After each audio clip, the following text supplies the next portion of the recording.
మా అమ్మ ప్రార్థన రూపంలో నేను శారదామాత ప్రార్థన చేశాను. 1853 సంవత్సరం డిసెంబర్ 23వ తేదీని పుట్టింది మొదలు 1920వ సంవత్సరం జూలై 20వ తేదీని పరమపదించే వరకు ఒక్క క్షణమైనా శారదాదేవి విశ్రాంతి తీసుకోలేదు అనేది ఆవిడ చరితామృతం జరిగినటువంటి అందరికీ తెలుస్తుంది. విశ్రాంతి లేని జీవితం అంటే శారదాదేవి జీవితమే.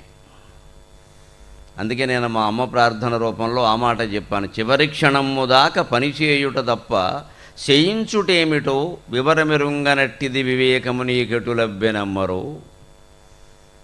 నిన్న మొన్నటి వరకు మన అమ్మలు అమ్మమ్మలు అందరూ ఇలాగే ఉన్నారు. ఇంకా మగాళ్ళ విషయంలో ఏమైనా అనుమానం ఉందేమో కానీ ఆడాళ్ళ విషయంలో ఏమీ లేదు. పూర్తి శ్రమంతా వాళ్ళదే. మా అమ్మనైతే నేను ఎప్పుడు మధ్యాహ్నం కూడా పావు గంట మించి పడుకోవడం నేను చూడలేదు. ఇంట్లో అందరికీ అన్ని ఏర్పాట్లు చేసి భోజనాలు పెట్టి ఆవిడ తిని కాస్త ఏదో నడుము వాలుద్దాం అనేసరికి 2:30 అయ్యేది. అప్పుడు ఇంకా మంచాల మీద పడుకుని వాటిని మళ్ళీ వాల్చుకుని పడుకునే ఓపిక లేక గడప మీదే తల పెట్టుకుని పడుకునేవారు. అప్పట్లో ఆడవాళ్ళు అందరూ అంతే, గడప మీదే. అసలు గడప ఎందుకంటే వాళ్ళ తరగడా కోసమే. వంటింటి గడప మీద తరగడా పెట్టుకుని పడుకునేవారు. తరగడా కూడా లేదు, తల పెట్టుకుని పడుకునేవారు. కాస్త ఇలా కొనుక్కు పట్టకుండానే అవతల నుంచి అంతకుముందే గంట క్రితమే భోజనం చేసి పడుకున్న భర్త లేచి టీ పెట్టావా అనేవాడు. అప్పటికే పాతివ్రత్య ధర్మం కదా, ఆలస్యం అయిపోయింది ఏమిటో అనుకుంటూ పెట్టేవాడు. అందుకని నా తల్లి జీవితంలోనే నేను ఎప్పుడూ ఆవిడ పావు గంట అరగంట మించి పగలు విశ్రాంతి తీసుకోవడం చూడలేదు. ఇక రాత్రిపూట అన్ని జీవులు నిద్రిస్తాయి కాబట్టి తప్పదు అంతే. అది కూడా ఎంత అన్ని పనులు అయ్యేసరికి 11 అవుతుంది. మళ్ళీ పొద్దున్న 4:30కి లేవాలి. నీళ్లు సైతం కాలువ నుంచి తెచ్చుకోవడమే కదా, ఏం కుళాయిలా ఏమన్నానా. ఇంత శ్రమపడ్డాం. ఆ శ్రమపడే జీవనంలోనే వాళ్ళు పరమపద సోపాన పటాన్ని పట్టుకున్నారు. పరమపదానికి సోపానాలు నిర్మించుకున్నారు ఆనాటి స్త్రీలు. 100 ఏళ్ల క్రితం జన్మించినటువంటి శారదాదేవి కూడా సరిగ్గా 1853 150 ఏళ్ల క్రితం ఇంకా పైకాలంలో జన్మించినటువంటి శారదాదేవి కూడా ఆవిడ వర్ధంతి జరిగే 100 ఏళ్ళు దాటిపోతూ ఉన్నా ఆవిడ కూడా అలాంటి జీవితాన్నే గడిపింది. మనం ఇవాళ ఆధునిక కాలంలో రోగాలు ఎందుకు కొని తెచ్చుకుంటున్నాం, ఆసుపత్రుల పేరు మీద ఎందుకు ఆస్తులు అమ్మేస్తున్నాము అంటే ఈ క్రమశిక్షణ లేకపోవడం వల్ల, ఈ విశ్రాంతి ఎక్కువ తీసుకోవడం. శరీరానికి మనం విశ్రాంతి ఇస్తున్నాం, మనస్సుని శ్రమ పెడుతున్నాం. వాళ్ళు శరీరాన్ని శ్రమ పెట్టారు, 24 గంటలు శ్రమ పడ్డారు, మనస్సుకి విశ్రాంతిని ఇచ్చారు. అంటే ఏ ఆలోచనలు లేవు, ఇంకా పడుకుంటే పడుకోవడమే అంతే. తెల్లారాక చూసుకుందామే, లేస్తే చూద్దాం, లేతే లేదనేవారు. గొడవ లేదు. ఏమి లేస్తామని ఏమైనా గ్యారంటీ ఉందా? అంత నిశ్చింతగా ఉండేవారు. అది వేదాంతం, అది వైరాగ్యం. అదే మనం శారదాదేవి జీవిత సారాంశంగా మనం తీసుకోవాలి. 1853లో ఆవిడ జన్మించింది మొదలు 1920 వరకు 67 సంవత్సరాల పాటు అకుంఠితమైనటువంటి శ్రమే, సహనమే, ఓర్పే ఆవిడ తపస్సు.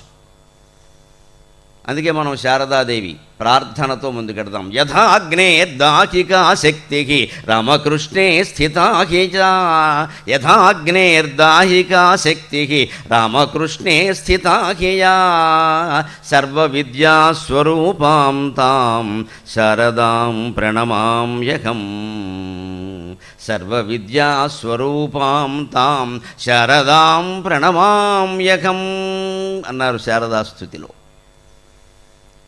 ఆవిడ రామకృష్ణునికి ఎటువంటిది అంటే, భార్య, తల్లి, చెల్లె ఏం చెబుతామండి అంటే, అగ్నికి దాహక శక్తి ఎటువంటిదో రామకృష్ణునికి శారదాదేవి అటువంటిది అన్నారు. అగ్ని నుంచి వేడిమిని వేరు చేయగలమా? సూర్యుడి నుంచి వెలుగుని వేరు చేయగలమా? చంద్రుడి నుంచి వెన్నెలను వేరు చేయగలమా? అలాగే రామకృష్ణ పరమహంస నుంచి శారదాదేవిని వేరు చేసి మనం చూడాలి. సుందరకాండలో సీతాదేవి రావణాసుడితో ఉంటుంది, వెర్రివాడ నేను వేరు రాముడు వేరు అన్నట్టు మాట్లాడతావేమిట్రా? చంద్రుడిని చంద్రిక నుంచి వేరు చేయగలవా? సూర్యుడిని సువర్చల నుంచి వేరు చేయగలవా అంటుంది. సువర్చల అంటే సూర్యుని యొక్క కాంతి కిరణం. నన్ను మన్నింతులు కాక, హనుమంతుడు భార్య కాదు, అజ్ఞానం విడిచిపెట్టాలి. హనుమంతుడికి పెళ్ళి అవ్వలేదు, కనీసం అలాంటి వాళ్ళనైనా బ్రహ్మచారులుగా మిగలనివ్వండి. కళ్యాణాలు, ఉత్సవాలు అందరికీ చేసేసి చరిత్రను పాడు చేయకూడదు. హనుమంతుడు శుద్ధ బ్రహ్మచారి, గోటక బ్రహ్మచారి, ఆయనకి పెళ్ళి అవ్వలేదు. సువర్చల ఆయన భార్య కాదు, ఎక్కడ లేదు. సువర్చల అంటే కాంతి కిరణం. సుందరకాండలో స్పష్టంగా ఉంటుంది, సూర్యం సువర్చలాం యథా అని ఉంటుంది. సూర్యం సువర్చల యథా అంటే సూర్యునికి ఉండేటువంటి 7 కాంతి కిరణాలు అంటాం మనం. 8వది కూడా ఉంది, దాన్ని కశ్యప మహర్షి కనిపెట్టాడు. అందుకే ఆయన పేరు పశ్యకః అన్నారు. అది ఎవరికి తెలియకూడని రహస్యం కాబట్టి ఆయన పేరు మార్చుకుని పశ్యకః అన్న పేరుని కశ్యపః అని చేసుకున్నాడు ఆయన. ఆ కిరణం అతి ముఖ్యమైనటువంటి కిరణాన్ని సువర్చల, మిక్కిలి వర్చస్సుతో ఉండేది అంటారు. సూర్యుడిని ఆ సువర్చల కిరణం విడిచిపెట్టలేనట్టే నేను రాముడిని విడిచిపెట్టనయ్యా అంది. ఈ సువర్చలను తీసుకెళ్ళి హనుమంతుడికి భార్య చేసేసిన వారికి నమస్కారం. మనం ఏం చేయలేం, మన కల్పనలో మనం చేసేయకూడదు. హనుమంతుడు బ్రహ్మచర్యాన్ని అలా ఉండని, ఆ బ్రహ్మచర్యం లేకపోవడం వల్ల ఇవాళ సమాజంలో ఘోరాలు నేరాలు జరుగుతున్నాయి. అందుకే రామకృష్ణ మఠం అన్నా ఆ స్వాములన్నా నాకు ఎందుకంత గౌరవం అంటే, నాకంటే చాలా చిన్నవాడైనా రామకృష్ణ మఠం స్వామికి నేను పాదాభివందనం చేస్తాను ఆ బ్రహ్మచర్యం కారణంగా. స్వామి మాకు సాధ్యం కాంది మీకు సాధ్యమైంది, ఏ అథవ జిహ్వచాపల్యాలు కూడా వదిలిపెట్టలేకపోతున్నాం, మీరు అన్ని చాపల్యాలు వదిలేసి ఆ కాషాయ వస్త్రాలు అలా ఉన్నారు, మీకు నమస్కారం, వయస్సుతో నిమిత్తం ఏమిటి అని రామకృష్ణ మఠం స్వామి కనపడితే నేను ముందు పాదాభివందనం చేసి తర్వాత మాట్లాడతాను, మిగిలిన విషయాలన్నీ తర్వాత. మన పీఠాలు సహస్రావధానాలు కావ్యాలు పద్మశ్రీలు అన్నీ వారి పాద రజంతో సమానం నన్ను అడిగితే, అంత గొప్పది రామకృష్ణ మఠం.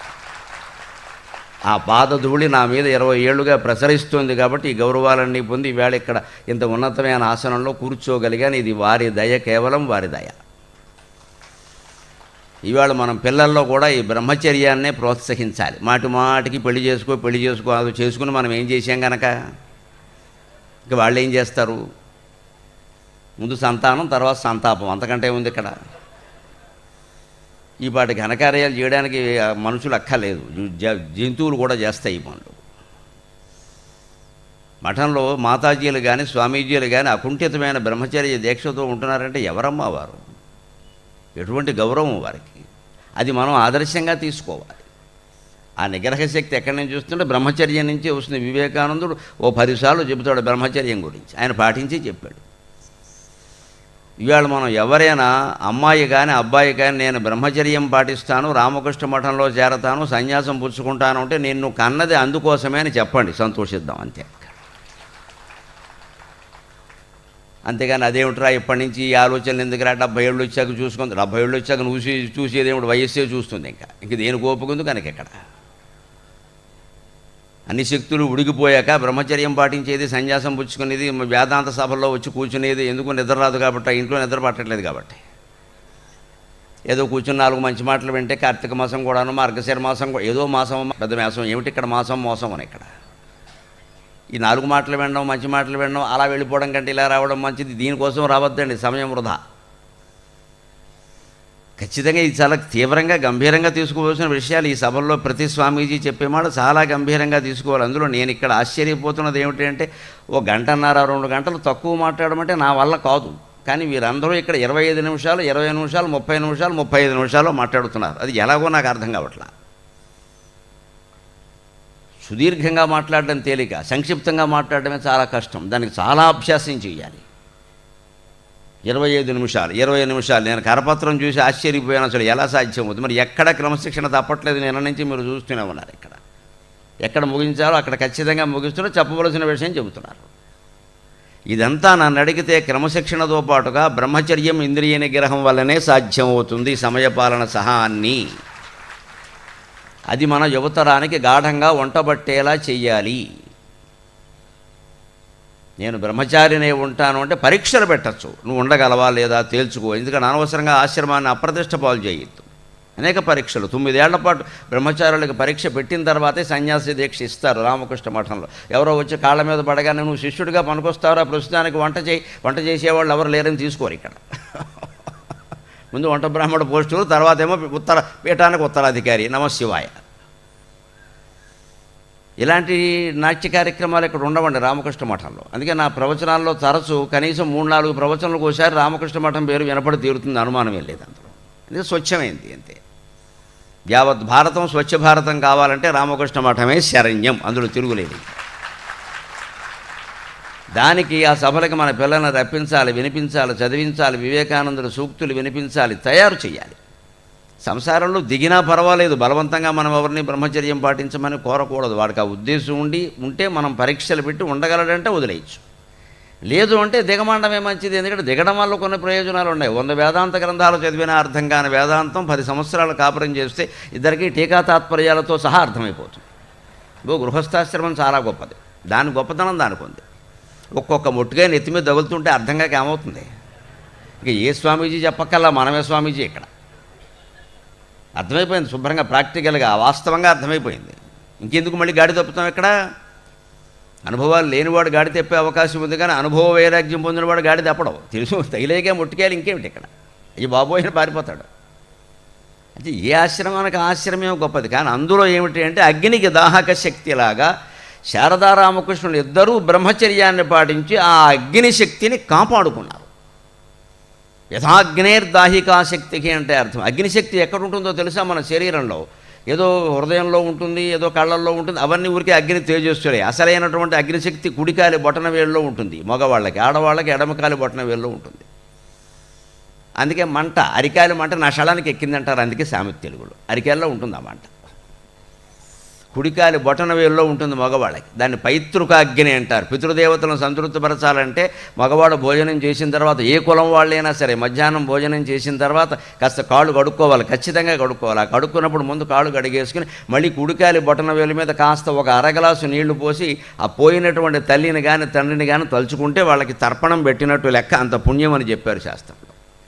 ఇది అందరూ అన్ని కులాల వాళ్ళు చేయొచ్చు. ఆడవాళ్ళకి ఎడమకాలు, అంతకంటే ఇలా మీరు కూడా చేయొచ్చు, ఏమీ ఇబ్బంది లేదు. తండ్రి పట్ల తల్లి పట్ల పోయిన వాళ్ళ పట్ల కృతజ్ఞత, అది అంతకంటే ఏం లేదు అక్కడ. అందులో ప్రమాదం ఏం లేదు, పెద్ద గొప్పతనము లేదు. అది ఆచారం అది మాము. ఎందుకంటే అగ్ని పైతృక అగ్ని. అది ఆ అగ్ని జఠరాగ్నిగా, ఇక్కడ హృదయంలో ఉండేటువంటి అగ్ని జఠరాగ్నిగా ఉండి అన్నాన్ని జీర్ణింపజేస్తూనే కుడికాలి బొటన వేళ్ళలో మగవాళ్ళకి, ఆడకాళ్ళ వాళ్ళకి ఎడమకాలి బొటన వేళ్ళలోకి వెళ్ళి అక్కడి నుంచి 72,000 నరాలకి దీప్తిని అందిస్తుంది. అంచేది ఈ అగ్ని శరీరంలో ఎక్కడుందంటే ఏం చెబుతాం, మొత్తం ప్రసరిస్తూనే ఉంది. అది కేంద్ర బిందువు ఏది అయినప్పటికీ. అలా శరీరం అంతా ప్రసరిస్తున్నటువంటి అగ్నిశక్తిలాగే రామకృష్ణుని జీవితం అంతా ప్రసరించినటువంటి అగ్నిశక్తి శారదాదేవి. యథాగ్నేర్దాహికా శక్తి రామకృష్ణే స్థితాహియా. అలా రామకృష్ణుల్లో శాశ్వతంగా ఉందా అమ్మ. ఆయన కోసం పుట్టింది అంతే, ఆయనకి సేవ చేసింది, వెళ్ళిపోయింది. లేకపోతే ఎవరండి, మనం ఎవరైనా చెప్పగలవా? 100 సంబంధాలు చూస్తుంటే ఏదవుతుందో ఏది లేదో తెలియక ఇబ్బందులు పడుతున్నారు. అనవసరంగా వీళ్ళు తల్లిదండ్రులు పిల్లల్ని వెతుకుతున్నారు. మీకు ఎంత వెతికినా దొరకదు. పలానా చోటుకి వెళ్ళండి ఉంటుందని ఆయనే చెప్పాడు. ఏం విచిత్రం ఇది! పోనీ పిలిచి పెళ్లి చేసుకుని కాపురం చేశాడంటే ఏమీ లేదు, కూర్చోబెట్టాడు విడిగా. కూర్చోబెట్టేదానికి చెప్పడం ఎందుకండి? తన కోసం ఎవరు పుట్టారో, తన కోసం సప్తర్షి మండలం నుంచి శిష్యుడు వివేకానందుడి రూపంలో ఎవరు వచ్చారో అన్నీ ఆయనకి తెలుసు. అందుకే వాళ్ళ కోసం ముందు వచ్చాడు ఆయన. తాను వచ్చాడు, శారదాదేవిని రప్పించాడు, వివేకానందుని రప్పించాడు, రామకృష్ణ మఠాన్ని స్థాపించాడు, వెళ్ళిపోయాడు. మనకు ఆయన స్మృతిగా ఈ మహత్తరమైన మఠం మిగిలింది. మహాజ్ఞానులైన వాళ్ళు చేసే పనులు ఇవి. త్రికాల జ్ఞానం కలిగిన సుఖమహర్షో వ్యాసమహర్షో చేయాలి, కానీ మామూలు వాళ్ళు ఎలా చేస్తారండి? ఆవిడేమిటో విచిత్రంగా ఇంటికి వెళ్ళి అడగగానే వివాహం అమ్మా నీకు అంటే, ఎన్నేళ్ళు తేడా? ఈవిడ 33లో ఆయన, 36లో ఆయన పుట్టాడా? 53లో ఈవిడ పుట్టిందా? 17 ఏళ్ళు తేడా. మనమైతే పిల్లనిస్తామండి? అలా కుదురుతుంది అంటాం. అక్కడ 2 ఏళ్ళు తేడా ఉన్నా ఇవ్వట్లేదు. సమానం సమానం సమానం. అందుకే కొట్టుకు చచ్చిపోతున్నారు ఇక్కడ. సమానం కాబట్టే కాస్త ఎగుడు దిగుడు ఉంటేనే కొట్టుకోకుండా ఉంటారు. మొత్తం అన్నీ సమానం సమానం సమానం, అన్నీ సమానం అయిపోయినాయి. ఇక్కడ కాపురం ఒకటి సమానం కాకుండా పోయింది. 17 ఏళ్ళు తేడా ఉంది. దానికి ఆవిడ అంగీకరించింది విచిత్రంగా. జన్మాంతర స్మృతి కాకపోతే ఎలా అంగీకరిస్తారండి? నేను ఆయన కోసం పుట్టాను అన్నట్టుగా భావించింది. ఓకే, శుభం ఉంది ఆవిడ. అది జీవితం అంటే. అందుకని రామకృష్ణే స్థితాకియా, రామకృష్ణుల్లోనే ఉంది అగ్నిశక్తి రూపంలో శాశ్వతంగా. సర్వ విద్యాస్వరూపం, అన్ని విద్యలకి మూలం అగ్ని. అందుకే బ్రాహ్మణులు అగ్నిహోత్రారాధన చేయకుండా వేరే పని ఏది చెయ్యరు. ఎందుకంటే విద్య నేర్చుకోవాలి, వేద విద్య నేర్చుకోవాలంటే అగ్ని. అగ్నిలాగా బాలుడు విద్యార్థి దీప్తిని పొందాలి. అందుకే బ్రాహ్మణుడు పైన ధరించేటటువంటి శిఖని అగ్నిశిఖ అంటారు. మామూలు శిఖ కాదు, అది అగ్నిశిఖ అంటారు ఇక్కడ ధరించి. శిరస్సు మీదకి ప్రసరించేటువంటి సూర్యకిరణాలు శిరస్సుకు దెబ్బ తగలనీయకుండా ఈ పిలక అంటే అది శిఖ అంట. శిఖ కాపాడుతుంది. శిఖ యజ్ఞోపవేతాలు అందుకు చాలా ప్రధానమైన సాధనాలు అవి. వాటి ఉనికికి, వాటి అస్తిత్వానికి ప్రయోజకత్వం అది. అందుకని సర్వ విద్యాస్వరూపం, ఆ అగ్నిశక్తి రూపంలో ఉన్నవాడే విద్యాశక్తి. కాబట్టి అన్ని విద్యలకి శారదాదేవి. పైగా మనకు తెలుసున్న చదువుల తల్లి పేరు శారదాదేవే కదా. శారద, సరస్వతి, భారతి, గీర్వాగ్వాణి ఇవన్నీ అమ్మవారికి పేర్లు. పలుకుల తల్లి సరస్వతీదేవికి పేరు, అందులో శారద. పైగా శారదకి సరస్వతికి ఒక భేదం ఉందండి. మనం మామూలుగా వాడుకలో శారద, సరస్వతి, భారతి ఇవన్నీ మామూలుగా అంటాం. కానీ అమరకోశంలో అన్ని పేర్లు ఉంటాయి. కానీ రెండో అర్థం లేకపోతే రెండో మాట రాదు. భాషలో సిద్ధాంతం అసలు రెండో అర్థం లేకపోతే రెండో మాట రాదు. పర్యాయ పదాలు ఉంటే ఇంచుమించు సమానమైనవి అని చెప్పాలి తప్ప పూర్తిగా సమానమని చెప్పడానికి వెళ్ళేదండి. అందుకని శారద వేరు, సరస్వతి వేరు. సరస్వతి లౌకిక విద్యాధి దేవత. అందుకే ఆవిడ వీణ ధరిస్తుంది.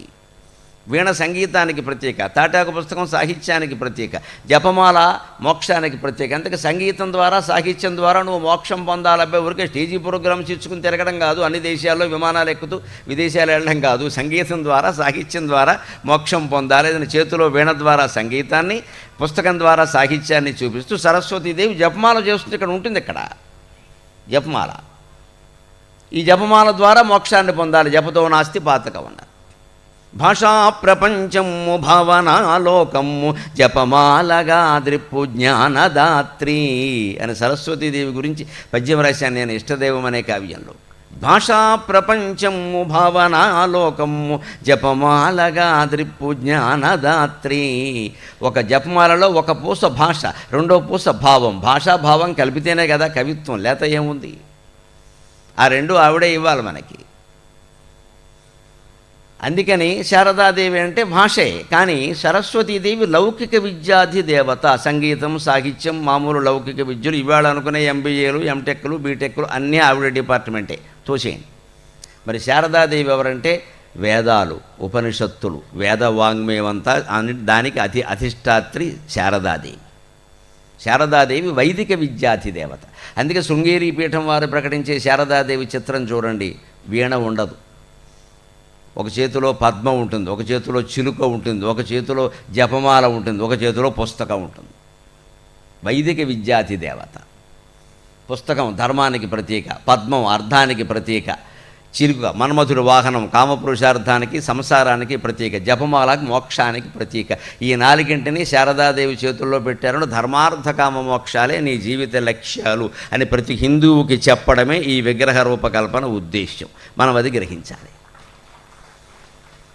ఏ దేవతా విగ్రహ రూపకల్పనకైనా ఒక ప్రత్యేకమైన తత్వం ఉంది. ఒక ఋషికో ఒక మహాభక్తునికో ఆవిడ సాక్షాత్కరించినప్పుడు ఆ రూపాన్ని ఆయన గుర్తుపెట్టుకుని చెబితే తర్వాత వాళ్ళు ఎవరో విగ్రహాలు తయారు చేశారు, బొమ్మలు వేశారు, కవులు వర్ణించిన దాన్ని బట్టి. ఈ సాక్షాత్కారం ఏదో కల్పన కాదు, నిజంగా ఆవిడ ప్రత్యక్షమైంది. అలాగా ఆ విద్యాస్వరూపం నాకు కనపడాలి అంటే ఇలా కనపడింది, ఇలా కనపడింది. ఆ ఋషికి అర్థమైంది. అందుకే బమ్మెరపోతనాథుడు శారదాదేవిని వర్ణించారు. క్షోణితలంబు నెన్నుదురు సోకగా మ్రొక్కి నుతింతు శైకత శ్రోణికి చెంచరీక చయ సుందర వేణికి రక్షితామర శ్రేణికి తోయజాత భవ చిత్త వశీకరణైక వాణికి అక్షదామ సుఖ వారిజ పుస్తక రమ్య పాణికిన్. ఇందులో చివరి పాదం చాలా కీలకం. అక్షదామ సుఖ వారిజ పుస్తక రమ్య పాణికిన్. అక్షదామం అంటే జపమాల, సుఖం అంటే చిలుక, వారిజం అంటే పద్మం, పుస్తకం అంటే పుస్తకం. ఈ నాలుగు సరస్వతీదేవి చేతుల్లో ఉండవు. ఆవిడ చేతుల్లో పద్మం ఉండదు, చిలుక ఉండదు. కానీ శారదాదేవి చేతుల్లో ఉంటాయి. అంచేతనే ఇక్కడ ఈ కవి శారదాదేవిని స్తుతించిన మహానుభావుడు స్వామి సర్వవిద్యాస్వరూపాం తాం శారదాం ప్రణమామ్యహం అన్నారు. అటువంటి శారదాదేవి చరిత్రలో ఆవిడ ముఖ్యంగా వచనామృతం. ఆవిడ ఏం చెప్పింది, ఎందుకోసం చెప్పింది, ఎవరి బాగు కోసం చెప్పింది, ఏ రకంగా చెప్పింది. ముఖ్యంగా రాజమండ్రిలో సభలు జరుగుతున్నాయి అని నిశ్చలానంద స్వామి నాకు చెప్పగానే నాకు గుర్తు వచ్చిన కమనీయమైన రమణీయమైన సన్నివేశం ఏమిటంటే 2011 సంవత్సరం ఏప్రిల్ 1వ తేదీని ఇదే రాజమండ్రిలో ఇదే రామకృష్ణ మఠం ఆధ్వర్యంలో నేను అష్టావధానం చేశాను ఇక్కడ ఇదే చోట. అప్పుడు ఈ ఉత్సవాలు ఇక్కడ 2011 ఏప్రిల్ 1న ఎందుకు చేస్తున్నారంటే శారదామాత ఈ ప్రాంతాన్ని సందర్శించి గోదావరి నదిలో పుణ్యస్నానం చేసి 100 ఏళ్ళు అయిందండి. ఆ గుర్తుగా ఈ ఉత్సవాలు చేస్తున్నామన్నారు.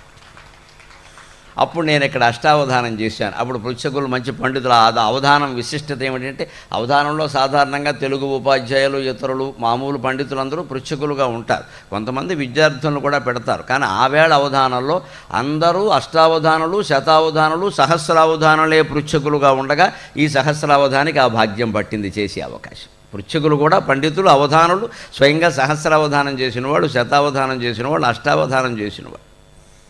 అందుకే అందులో ఒక ఆయన శారదాదేవి గోదావరి నదిలో పుణ్యస్నానం చేసింది కదా, గోదావరి మాత ఏమనుకుంటుందో ఒకసారి చెప్పండి. ఆవిడ భావన, నదీ భావన ఎలా ఉంటుంది? అమ్మవారి భావన కదా. ఆవిడ స్నానం చేసినప్పుడు నది ఏమని భావించుంటుందో చెప్పండి. అంతకంటే భక్తుడైన వాడికి ఒక అవకాశం ఉంటుందా, కవి అయిన వాడికి ఒక అవకాశం ఉంటుందా వర్ణించడానికి? అణువణువందుతో సుమహారములల్లిన ఎట్లు, అణువణువందుతో సుమహారములల్లిన ఎట్లు, గౌతమిన్ కణకణమున్ తపించినది కాంత మృదూజ్వల దేహమున్గనన్.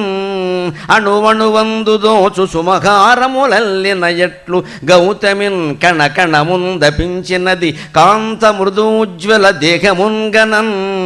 జన జన నాట్యమాడినటు శారద నీరద దేహ కాంతి, జన జన నాట్యమాడినటు శారద నీరద దేహ కాంతి. ఆత్మను గనుగొన్న యోగి వలె, ఆత్మను కనుగొన్న యోగివలే తన్మయమందే జలాంతరంగమై అని 2011 ఏప్రిల్ 1 చెప్పిన పద్యం ఇప్పుడు నాకు గుర్తొస్తోంది. ఆ అనుభూతిని గుర్తు చేసుకోవాలి. కాబట్టి మామూలు వాడు స్నానం చేయడం వేరండి. ఒక పుణ్యనదిలో శాంతులు, సాధువులు, సన్యాసులు, యోగులు స్నానం చేయడం వేరండి. ఆ విషయం భాగవతంలో ఉంటుంది స్పష్టంగా. భగీరథుడు గంగానదిని కిందికి రమ్మని అడిగినప్పుడు గంగానది ఏం అమాయకురాలు కాదు, మనందరి ప్రవృత్తి ఆవిడికి తెలుసు. వెంటనే ఉంటుంది, ఆవిడ వద్దయ్యా, నన్ను చంపకయ్యా, ఆకాశంలో నేను సుఖంగా ఉన్నాను, ఆకాశ గంగా, ఆకాశానికి ఎవడో వచ్చి స్నానం చేయలేడు కదా, నన్ను అనవసరంగా చంపకయ్యా, ఎందుకు తీసుకెడతావు భూలోకానికి, మీ 60,000 మంది పూర్వుల కోసం ఏదో చేసుకోవయ్యా, పట్టుకెళ్ళి మినరల్ వాటర్ బాటిల్స్ తెచ్చి పోసుకోవయ్యా, నాకు ఎందుకు వచ్చిన గొడవ, నదిని పాడు చేసేస్తారయ్యా అనవసరంగాను, కోట్ల మంది వచ్చి స్నానాలు చేస్తారు, ఎందుకు చేస్తున్నారంటే పాపాలు పోతాయంటారు, వాళ్ళ పాపాలన్నీ నేను తీసుకుంటే నేనేమే పోతాను అంది ఆవిడ. స్పష్టంగా భాగవతంలో ఉన్నమాట. కించాకం నభువం యాస్యే నరామయ్యామృజంత్యఘం. భాగవతం 9వ స్కంధం 9వ స్కంధం 9వ అధ్యాయం 5వ శ్లోకం చూసుకోండి, 6వ శ్లోకం చూసుకోండి, ధారణలో తేడా ఉండదు. ఇంటికెళ్ళి వ్యాస భాగవతం చూసుకోండి. 9వ స్కంధం 9వ అధ్యాయం 5వ శ్లోకం 6వ శ్లోకం ఇవి సరిగ్గా. కించాకం నభువం యాస్యే నరామయ్యామృజంత్యఘం మృజామి తదఘం కాక్వాకం రాజంస్తత్ర విచార్యతాం అంటుంది భాగవతంలో గంగానది భగీరథునితో. నువ్వు రమ్మంటున్నావు, బాగానే ఉందయ్యా, రాజమండ్రి ఏం కర్మ, మొత్తం లంకలన్నీ ప్రవహిస్తాను నేను, అందరూ వచ్చి నాలో మునుగుతారు, వీళ్ళ పాపాలన్నీ నాకు తగులుకుంటాయి కదా, నేనేం చేయాలని అడిగింది ఆవిడ. అంటే పాపం ఎప్పుడూ పోవడం అనేది ఉండదండి, పుణ్యంలాగే. పుణ్యం కూడా పోదమ్మా, అనుభవించితేనే పోతుంది. కానీ పాపాన్ని పుణ్యాన్ని బదిలీ చేయొచ్చు, ట్రాన్స్ఫర్ చేయొచ్చు, ఇంకోరికి ధార పోయచ్చు. ధార పోస్తే పుణ్యం తీసుకుంటారండి, పాపం ఎవరు తీసుకుంటారండి? నేను మహాపాపం చేశాను నీకు ఇస్తానంటే ఎవరన్నా పుచ్చుకుంటారా? నా పుణ్యం అంతా నీకు ధార పోస్తాను ఇయ్యమ్మ పుణ్యాత్మురాలు అని పుచ్చేసుకుంటారు. కానీ పుణ్యం పాపం చేసిన వ్యక్తి అనుభవించనైనా అనుభవించాలి, భోగాల రూపంలో రోగాల రూపంలో. పుణ్యాన్ని భోగాల రూపంలో, పాపాన్ని రోగాల రూపంలో అనుభవించాలి. లేదా ఎవరికైనా ధారపోయాలి. ధారపోయడం సాధ్యం కాదు, పుచ్చుకునేవాళ్ళు ఉండరు కాబట్టి అనుభవించాలి.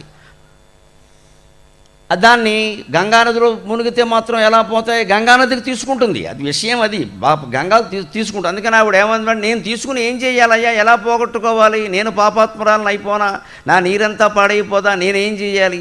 మృజామి తదఘం కాక, మళ్ళీ ఈ పాపాలను తీసుకెళ్ళి నన్ను ఎక్కడ కలపమంటావు అంటే భగీరథుడు చిత్రమైన జవాబు ఇచ్చాడు. చరిత్రలో తెలుసుకోవలసిన మాట. శారదాదేవి అంటే ఎటువంటిదో తెలుస్తుంది ఆ మాట వింటే. సాధవోన్యాస్యన శాంత బ్రహ్మిష్ఠా లోక పావనాగా హరంత్యఘం తే అంగసంగాత్, హరంత్యఘం తే అంగసంగాత్ తేష్వాస్తే హ్యఘభిద్ధరిహి అంటాడు. గంగానది, కంగారు పడకు, నేను నిన్నేమి అప్రతిష్ట పాలు చేయడానికి, కలుషిత భూయిష్టం చేయడానికి, కల్మషం కలిగించడానికి ఇక్కడికి రాలేదమ్మా. ఎందుకు చేస్తాను ఆ పని? ఏదో నా పూర్వులు బాగుండాలని నేను కోరుకున్నాను, నువ్వు తప్పితే దిక్కు లేదు. బ్రహ్మదేవుడు నీ గురించి ప్రార్థించమన్నాడు, నువ్వు వస్తానంటే శివుణ్ణి ప్రార్థించాను, ఆయన ఒప్పుకున్నాడు, హిమాలయం ఒప్పుకుంది, ఎంతమంది ఒప్పుకున్నాక ఇప్పుడు చివరి క్షణంలో మానేస్తానంటే ఎలాగమ్మా? అందుకని నాకు తోస్తోంది ఒక మాట, సాధవక సాధువులైన వారు, న్యాసినక సన్యాసులైన వారు, శాంతాగా శాంతంగా జీవితాన్ని శారదామాతలాగే ఎన్ని కష్టాలు ఎదురైనా, ఎంతమంది అవమానించినా, ఎంతమంది వితంతువు అని చీత్కారం చేసినా, ఆవిడికి రావలసిన ఇంటిని కూడా రాకుండా చేసినా, దక్కవలసిన ఆస్తి కూడా దక్కకుండా చేసినా, ఆ వితంతువుగా రామకృష్ణుడు కామార్పకూరులో ఎక్కడ ఉన్నాడో అక్కడే ఉండి ఆ తల్లి తోటకూర విత్తనాలు చల్లి బతికిందమ్మా. తోటకూర విత్తనాలు చల్లి వండుకుని బతికింది ఆవిడ. ఎవ్వరి మీద కేసు పెట్టలేదు, నా భర్త ఆస్తి నాకు ఎందుకు ఎవరని అడగలేదు. చివరికి ఆయన పూజారిగా పనిచేస్తే చనిపోయిన తర్వాత ఇచ్చే పింఛను కూడా ఎవరికో ఇచ్చారండి, శారదాదేవికి ఇవ్వలేదండి. పిల్లలు లేకపోవచ్చు కానీ భార్య ఉంది కదండి. పైగా చట్టం ప్రకారం కూడా భార్యే కదా ముందు హక్కుదారు, పిల్లల తర్వాత కదా. అది కూడా చేయలేదండి బంధువులు. శుభ్రంగా అన్నగారు అబ్బాయి పుచ్చుకున్నాడండి పింఛను, ఈవిడ అడగలేదండి. 7 రూపాయలు 10 రూపాయలు సమస్య కాదమ్మా. ఆ రోజుల్లో 1860లో 7 రూపాయలు చాలా ఎక్కువ, అప్పుడు ఎకరం 2 రూపాయలు. మరి ఆ లెక్కన వేసుకుంటే ఇప్పుడు ఎన్ని లక్షలో తెలుస్తుంది. అంత కష్టాన్ని అంత సహనంతో భరించింది తప్పితే ఎవ్వరితో గొడవ చేయలేదు. కనీసం ఇంటికి వచ్చిన వాళ్ళకి ఏమమ్మా ఎలా ఉన్నామంటే మా బంధువులు నాకు అన్యాయం చేశారని చెప్పలేదు. ఇప్పుడు చెప్పండి, ఆవిడ బ్రహ్మచారిన, సన్యాస, మహాయోగ, లేకపోతే సాక్షాత్తు లలితాదేవ, ఎవరు చెప్తారండి? అంత కష్ట సహనమే తపస్సు అని చెప్పింది ఆవిడ వచనామృతంలో. కష్టాలు సహించి నువ్వు ఉండగలిగితే అది తపస్సే, అంతకంటే వేరే తపస్సు అక్కర్లేదు. చిన్న గుడిసేసుకుని దాని వెనకాల మట్టిలో తోటకూర విత్తనాలు జల్లుకుని అవి ఏదో వస్తే ఆ ఆకు ముక్కలు 4 కోసుకుని అదే ఏదో పులుసో పప్పో పెట్టుకుని అంతే అదే దాన్నే కూర కింద చేసుకుని ఇంత ఊరికే నూకలు ఉడకేసుకుని తిందండి ఆవిడ. ఏడాది కాదు, 2 ఏళ్ళు కాదు, 10 ఏళ్ల పాటు. ఎవరో భక్తులు పాపం మఠంలో చేరిన స్వామీజీలు కొంతమంది ఎక్కడో ఉన్నారు. వాళ్ళు వీళ్ళ అది కదా, మఠం విస్తృతం లేదు, ఫోన్లు లేవు, ఇక్కడ ఏమి ఏర్పాట్లు లేవు కదా, ఎక్కడో ఉన్నాయని, కలకత్తాలో ఉన్నాయనికి అమ్మవారు ఎలా ఉందని తెలిసి ఆయన వచ్చి నా గొడవ చేసి ఆవిడకి ఏదో ఏర్పాటు చేసి మఠానికి తీసుకొచ్చి మఠంలో పెట్టేవరకు ఆవిడ అలాగే ఉంది, కానీ నాకు ఏర్పాటు చేయమని అడగలేదు ఆవిడ. ఇప్పుడు ఆలోచిద్దాం, శారదాదేవి అంటే ఏమిటో. సాధవక, న్యాసినక, శాంతాక, సాధువైన ఆవిడే, సన్యాసిని అయిన ఆవిడే, శాంత స్త్రీ, శాంత పురుషుడైనా ఎవరైనా ఆవిడే. సాధవో న్యాసిన శాంత బ్రహ్మనిష్ట కలిగిన వాళ్ళు, లోకపావనాక, తమ చరిత్రతో లోకాన్నే పవిత్రం చేయగలిగిన వాళ్ళు కూడా, హరంత్యగంతే అంగసంగాత్, వారు కూడా గంగానది నీలో స్నానం చేస్తారు కదా, ఈ పాపాలు పట్టుకెళ్ళి వాళ్ళకి అంటించే అన్నాడు. నమ శివాయ. శ్రీమద్ రమారమణ గోవింద అంటే పాపాత్ములు గంగలో స్నానం చేస్తే పాపాలు పోతాయి, పుణ్యాత్ములు చేస్తే అంటుకుంటాయి. ఇప్పుడు ఎవరు చేయాలో ఎవరు చేయకూడదో నిర్ణయించాలి. పుణ్యనదులు అన్నిటి దగ్గర పాపాత్ములు మాత్రమే మునగవలను అంటే ఎవ్వడూ మునగడు, మొత్తం వెళ్ళిపోతారు. ఎందుకంటే ఎవడన్నా మునిగితే ఫోటో తీసి పాపాత్ముడు రాస్తారు అక్కడ. దీంట్లో రహస్యం ఏమిటంటే, ఈ మునక్కపోవడం సమస్య కాదు. నీటిలో మునిగినంత మాత్రాన ఏదో అయిపోతుందని అనుకోకయ్యా బాబు. ఆ నీటి వల్ల బాగుపడాలి అనుకుంటున్నావు తప్పితే మనస్సు వల్ల, ఆలోచనల వల్ల, ప్రవర్తన వల్ల బాగుపడాలి అనుకోవడం లేదే. ఏమి అజ్ఞానానికి ఏం చేయాలి ఇక్కడ? ఏదో ఒక నది మన బాగు చేయాలి, ఏదో ఒక పుణ్యక్షేత్రం మన బాగు చేయాలి, ఏదో ఒక మహాయోగి మన నెత్తి మీద చెయ్యట్టి మన బాగు చేయాలి. ఆ నెత్తి మీద చెయ్యడితే మనం బాగుపడేందుకు ఆయన ఎంత తపస్సు చేశాడో మనకు అనవసరం. 6 చేస్తారండి మనం చేయగలవా అని మాట్లాడతాడు ఇక్కడ. 6 ఎవరో ఈరెవరో ఇక్కడ. నువ్వు చేయలేనప్పుడు మాట్లాడకుండా కూర్చో, వారి నుంచి ఏమి ఆశించుకో. అసలు ఒక మహాయోగి చేసిన తపస్సును ఆశీర్వచన రూపంలో లాగేయడానికి మనకేమి హక్కు ఉందండి? మన వారికి నమస్కారం చేసి ఊరుకోవాలంటే ఏం కోరకూడదు, ఏమీ కోరకూడదు. ముఖ్యంగా కుటుంబ సమస్యలు వారి దగ్గర ప్రస్తావించకూడదు. వారు అవన్నిటికీ అతీతంగా ఉన్నారు. మళ్ళీ ఇందులోకి లాక్కు రావడం ఎందుకు? లేనిపోను గొడవ. రామేశ్వరం వెళ్ళిన శనేశ్వరం తప్పలేదని. స్వామీజీ మా అమ్మాయికి పెళ్ళి అవ్వలేదంటే ఆయన ఏం చేస్తాడు? ఆయనకి అవ్వలేదు. మనం చెప్పేవి ఇవేనండి. మంత్రాలు కావాలి, మహిమలు కావాలి, మాయలు కావాలి. వాళ్ళ తపస్సు అంతా మనకి దారిపోసేయాలి. నాకు ఈ మధ్య వ్యాపారంలో బాగా నష్టం వస్తే మంచిది, వైరాగ్యం వస్తుంది, వైరాగ్యం వస్తే జ్ఞానం వస్తుంది, జ్ఞానం వస్తే మోక్షం వస్తుంది, నష్టం రావడమే మంచిది. చప్పట్లు కొట్టిన వాళ్ళందరికీ ధన్యవాదాలు. ఒక్కడు కొడతాడని నేను అనుకోలేదు. ఇది రామకృష్ణ మఠం మహిమ. మనస్సు వెంటనే ఒప్పుకోకపోయినా సరే చప్పట్లు కొట్టడం ఉంది అదే. అందుకే సత్యం, అది సత్యం. వ్యాపారంలో నష్టం రావడం మంచిది, వైరాగ్యం వస్తుంది, వైరాగ్యం వస్తే జ్ఞానం వస్తుంది, జ్ఞానం వస్తే మోక్షం వస్తుంది. లాభం వస్తే ఏం జరుగుతుంది? ఇంకో వ్యాపారం మొదలెడతాడు, తినగా ఉండక దేశమంతా దోచేస్తాడు. బ్రాంచ్ 1 బ్రాంచ్ 2 అని పెట్టేస్తాడు. మొత్తం ఆంధ్రప్రదేశ్ ఆక్రమిస్తాడు, తెలంగాణ అంతా ఆక్రమిస్తాడు. ఇంకెవరిని బతకనివ్వడం. మళ్ళీ ఈ పాపం పోవడానికి ఎక్కడో గుడి కట్టిస్తాడు. మొత్తం జరుగుతున్న భాగవతం అదేనండి. అదే మనం అర్థం చేసుకోవాలి. భాగవతమే చెప్పింది ఈ పిచ్చి పనులు చేయొద్దు, పోదో ఖచ్చితంగా. సాధువులు, సన్యాసులు, యోగులు, బ్రహ్మచారులు, శాంతమూర్తులైన స్త్రీ పురుషులు నీలో స్నానం చేస్తారమ్మా, వారికి ఈ పాపం అంటించే ఏం పర్వాలేదు. అప్పుడు ఆవిడ ఊరుకుంది. ఎందుకు ఊరుకుంది? వెంటనే చెప్పాడు అక్కడ, తేష్వాస్తేహి అగభిద్ధరిహి, వారు నిరంతరం హరినామస్మరణ చేస్తూ ఉంటారమ్మా, అందుకని ఈ పాపం వారిని ఏమీ చెయ్యలేదు, హాయిగా వారికి అంటించేది. ఇప్పుడు చెప్పండి, హరినామస్మరణ గొప్పదా, గోదావరిలో మునగడం గొప్పదా? మునగాలి అయినా సరే 1,000,000 మంది వెళ్ళిపోతారు. నామస్మరణ చేయమంటే ఆ స్మరణ చేయాలన్నా కూడా ఆయన అనుగ్రహించాలి. ఎగ్గొట్టడానికి ఇదో పెద్ద ఉపాయం. ఎక్కడ స్నానం చేయడానికి ఆయన అనుగ్రహించక్కర్లేదా? దెబ్బలాడుకుని వెళ్ళి మునిగెత్తావా? అందుకే మనకి స్మరణ బద్ధకం, వైరాగ్యం బద్ధకం, నచ్చదు. వైరాగ్యం నచ్చదు. అన్నీ బాగా పాముకోవాలి, పూసుకోవాలి, మనమే అన్నిట్లో వేలెట్టి పెత్తనం చేయాలి, ఇంకా బాగా సంపాదించుకోవాలి. పిల్లలకు 100 కోట్లు కాదు 1000 కోట్లు ఇచ్చేయాలి. మనం తీసుకెళ్ళి వాళ్ళు వృద్ధాశ్రమంలో పారేయాలి. అప్పుడు మన స్టోరీ పత్రికల వారికి చెప్పాలి.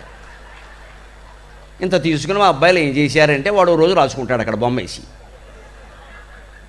దీనికైనా మనం సిద్ధపడతాం, కానీ వైరాగ్యానికి సిద్ధపడమండి. ఒక్క వైరాగ్యం కనుక కలిగి ఉంటే ఇవన్నీ అవసరం లేదు అసలు. అది సాధుత్వం అంటే, అది సన్యాసిత్వం అంటే, అది యోగిత్వం అంటే, అది బ్రహ్మచారి అంటే, అది బ్రహ్మిష్ఠాహ. బ్రహ్మనిష్ట కలిగిన వాడినే బ్రహ్మిష్ఠాహ అంట. లోకపావనాక, వాళ్ళు లోకాన్ని మొత్తం పవిత్రం చేస్తారు. అంచేత నదిని కూడా వాళ్ళు పవిత్రం చేస్తారు. నదిని కూడా పవిత్రం చేయగలిగేంత సజ్జనులుగా మనం ఉందామా, దుర్జనులే నదుల్లో మునుగుదామా, ఆలోచింతురుగాక మీరలు. ఏం నిర్ణయించుకున్నా మీ ఇష్టమే. నేనైతే సజ్జనుడిగా ఓటేస్తాను సమస్త నదుల కంటే. మనం మంచి ప్రవర్తనతో ఉంటున్నామా లేదా, అదే ముఖ్యం. నువ్వు ఎన్ని తీర్థాలు తిరిగావు, ఎన్ని క్షేత్రాలు తిరిగావు, అవన్నీ ఆర్టీసీ వాళ్ళకి, రైల్వే వాళ్ళకి డబ్బులు ఇవ్వడం కోసం అంతే. నీకేం జరిగిందో తెలియదు, సమాజానికి ఏం జరిగిందో తెలియదు. ట్రావెల్స్ బస్సుల వాళ్ళు, యాత్రా స్పెషల్ వాళ్ళు బాగుపడ్డారు. అటువంటిది శారదాదేవి. అందుకని గోదావరి నదిలో ఆవిడ స్నానం చేసింది అనగానే నాకేమనిపించింది అంటే, అణువణువందుదోచె సుమహారములెల్లిన ఎట్లు. నదికి మనం పూజ చేసేటప్పుడు పూలదండలు వేస్తాం కదా, ఆవిడ శరీరంలో ఉండే ప్రతి అణువు, జలకణంలో ఉండే ప్రతి అణువుని తాకగానే ఒక సుమహారం నన్ను పూజించింది అనిపించింది గోదావరి నదీ మాతకి. ఒక పూలదండ నన్ను వచ్చి తాకింది, శారదామాత స్నానం చేసింది అంటే అనుకుందట. గౌతమిన్ కణకణమున్ తపించినది. ప్రతి కణం, ప్రతి కణం. ఎవరైనా ఒక మహానుభావుడు, మహాయోగి కనపడగానే మనం ఏమనుకుంటాం, మన పక్కింటికి వచ్చారంటే మా ఇల్లు పక్కనే రావచ్చు కదా అని పక్క వాళ్ళని అంటాం. చెప్పొచ్చు కదా మాకు అంటుంది. ఆ ఇంటికి వచ్చారు, పక్కనే మాకు రావాలని ఉంటుంది కదా. అందుకని గోదావరి నదిలో కూడా ఒక రేవులో ఆవిడ స్నానం చేస్తే పక్కన ఉండే నీటి బిందువులు అనుకున్నాడు, ఈ రేవులో చేస్తే బాగుండు, మమ్మల్ని కూడా ఆవిడ తాకేది. కణకణముం తపించినది గౌతమిన్, కణకణముం తపించినది కాంత మృదూజ్వల దేహమున్గనన్. సౌందర్యభూతమైన శరీరమే కాకుండా బ్రహ్మచారిణి అయిన శరీరం, ఒక మహాయోగిని శరీరం. నది ఎంత పుణ్యం చేసుకోవాలి శారదాదేవి స్నానం చేయాలంటే, నది ఎంత పుణ్యం చేసుకోవాలి శారదాదేవి స్నానం చేయాలంటే. ఇప్పుడు మన సాహిత్యం సజ్జనులైన మనుషులకి ప్రాధాన్యం ఇచ్చిందో, నదులకి ప్రాధాన్యం ఇచ్చిందో గ్రహింతురుగాక. కణకణమున్ దపించినది కాంత మృదు ఉజ్వల దేహమున్గనం. జన జన నాట్యమాడినట్టు, జన జన నాట్యమాడినట్టు, ఏదో భరతనాట్యం చేసినట్టుగా గోదావరి నదిలో నీటి బిందువులన్నీ ఎగిరెగిరి పడుతున్నాయి. శారదాదేవి మమ్మల్ని ముట్టుకుంటే బాగుండు, మమ్మల్ని ముట్టుకుంటే బాగుండు, కాస్త నీళ్ళు ఇలా అనుకుంటే బాగుండు, ఒక్క చేత్తో ఇలా ముట్టుకుంటే బాగుండు, కాస్త ఆచమనం చేస్తే బాగుండు, నా జన్మ ధన్యమైపోతుంది. జన జన నాట్యమాడినట్టు శారద నీరద దేహకాంతి ఆత్మనుగనుగొన్న యోగివలే తన్మయమందె జలాంతరంగయై. ఎంతో కాలం కష్టపడి ఇంద్రియ నిగ్రహంతో, బ్రహ్మచర్యంతో హిమాలయాల దగ్గర గంగానదీ తీరంలో తపస్సు చేసిన మహాసాధువుకి ఎవరైనా ఆత్మ సాక్షాత్కారం కలిగితే, ఎవరికైనా ఒక్కసారిగా ఎంత పరవశించిపోతాడో ఆ నదీమ తల్లి శారదాదేవి స్నానంతో అంత పరవశించిపోయింది. ఇప్పుడు ఆవిడ వచనామృతంలో ఒక ప్రధానమైన మాట ఏమిటంటే, అమ్మా తపస్సు అంటే ఏమిటి అన్నారు ఆవిడ్ని. భక్తులు ఏదో అడుగుతూ ఉంటారు కదా, చాలా ఓపికగా జవాబు చెప్పేది. రామకృష్ణుల వారికంటే ఓపిక నన్ను అడిగితే. ఇద్దరి జీవిత చరిత్రలో చదివితే నాకేమనిపించిందంటే ఈవిడే చాలా గొప్పదిరా బాబు ఆయన అనుకున్నాను. అంటే ఓపిక సహనం, ఎక్కడైనా కోప్పడడం చికాకు పడడం అనేది రామకృష్ణ పరమహంసకైనా ఉందేమో కానీ ఈయనకి అసలు లేదండి, ఈవిడికి అసలు లేదు. ఇది ఎంత ఓపికో. తపస్సు అంటే ఏమిటి అంటే రేపు ఉదయం నుంచి సాయంత్రం వరకు ఇక్కడ కూర్చొని నేను ఏం చేస్తున్నానో చూడమని చెప్పింది ఆవిడ, ఏమిటో చెప్పాల. ఆ భక్తురాలు మర్నాడు నుంచి అక్కడ కూర్చొని ఆవిడ అనుమతి ఇచ్చింది కాబట్టి పొద్దున్న సాయంత్రం వరకు ఆవిడ దినచర్య అంతా గమనించింది. ఆవిడ బట్టలు ఉతికింది, ఇల్లు ఉడిచింది, వంట చేసింది, వడ్డించింది, భక్తులు తిన్నాక విస్తళ్ళు తీసింది. సాయంత్రం అయ్యాక మళ్ళీ తపస్సు ఏమిటి అంటే పొద్దునుంచి ఇప్పటి వరకు నేను చేసింది అదేం చెప్పింది ఆవిడ. ఇది తపస్సు. ఇప్పుడు మనమేమో తపస్సు చేయకుండా ఏం వెర్రిమాలోకాల్లో ఏం లేవమ్మా, ఇంట్లో పనులు చేస్తున్నాం అందరం కూడా. దాన్ని తపస్సుగా భావించాలి. దినకృత్యాలని తపస్సుగా భావించండి. ఎలా భావిస్తామండి బాబు? విసుగొస్తూ ఉంటే ఇక్కడ కూర్చుంటే ఎందుకు విసుగు రావట్లా, వారొస్తారట వీరొస్తారట మాట్లాడతారంటే ఇక్కడ ఏ పని చేయక్కల, అందుకని కూర్చుని వినడమే కదా. పైగా ఇప్పుడు విన్న వాళ్ళందరికీ పరీక్ష పెడతాం. ఇందులో గరికపాటి వారు ఇప్పటి వరకు ఏం చెప్పారో మీరు అన్నీ ఒక్కొక్కరు ఒక్కో పాయింట్ చెప్పాలంటే ఒక్కరుండరు ఇక్కడ, నేను మా ఆవిడే తప్ప. ఏ పరీక్ష లేదు, కూర్చుని వినడమే కాబట్టి హాయిగా ఉంటుంది, సుఖంగానే. ఏర్పాట్లన్నీ చేశారు, ఇంకా పలహారాలు టీలు కూడా ఇస్తున్నారు. నమశివాయ. భోజనాలు కూడా పెడుతుంటే ఉండడానికే వింటారు హాయిగా. అంతా అయిపోయిన తర్వాత శుభ్రంగా మేము దులిపేసి వెళ్ళిపోతాం, వాడు దులిపేసి వెళ్ళిపోతాం. అవన్నీ మన వల్ల అవుతాయి ఏమిటి వాళ్ళు అలా చెప్పి మరి అవదానికి దేనికి రావడం? ఇక్కడ మనం ఇంట్లో చేసే పని ఎవరి కోసము చేస్తున్నామని ఆలోచించండి. భర్త కోసం చేస్తున్నాం, భార్య కోసం చేస్తున్నాం, పిల్లల కోసం చేస్తున్నాం, తల్లిదండ్రుల కోసం చేస్తున్నాం అని భావించాం. వీరందరి స్వరూపంలో ఈ సేవలు పొందుతున్నది భగవంతుడే అని భావిస్తే ఖచ్చితంగా మీ ఇంట్లో మీరు తపస్సు చేస్తున్నట్టే. నేనై పొందెడిదేమియున్నది భవానీ. భక్తుడైన వాడు అలాగే భావిస్తాడు. అమ్మా కుటుంబం కోసం ఏదో వెర్రి తాపత్రయం పడుతున్నానమ్మా, కానీ నాకు వచ్చింది ఏముంది, నేను పొందింది ఏముంది, ఇక్కడ అందరూ నా పేరు మీద అనుభవిస్తున్నారు. కానీ నేనై పొందెడిదేమియున్నది భవానీ, నీదు పాదములందు ఈ నీరై ప్రవహించుటొక్కటియ కాక. నేనై పొందెడిదేమియున్నది భవానీ, నీదు పాదములందు ఈ నీరై ప్రవహించుటొక్కటియ కాక. ఎవ్వారినెవ్వారినో ఆనందింపగజేయ ఈ బ్రతుకు నీకై ఇచ్చినట్లిత్తు. ఎవ్వారినెవ్వారినో ఆనందింపగజేయ ఈ బ్రతుకు నీకై ఇచ్చినట్లిత్తు.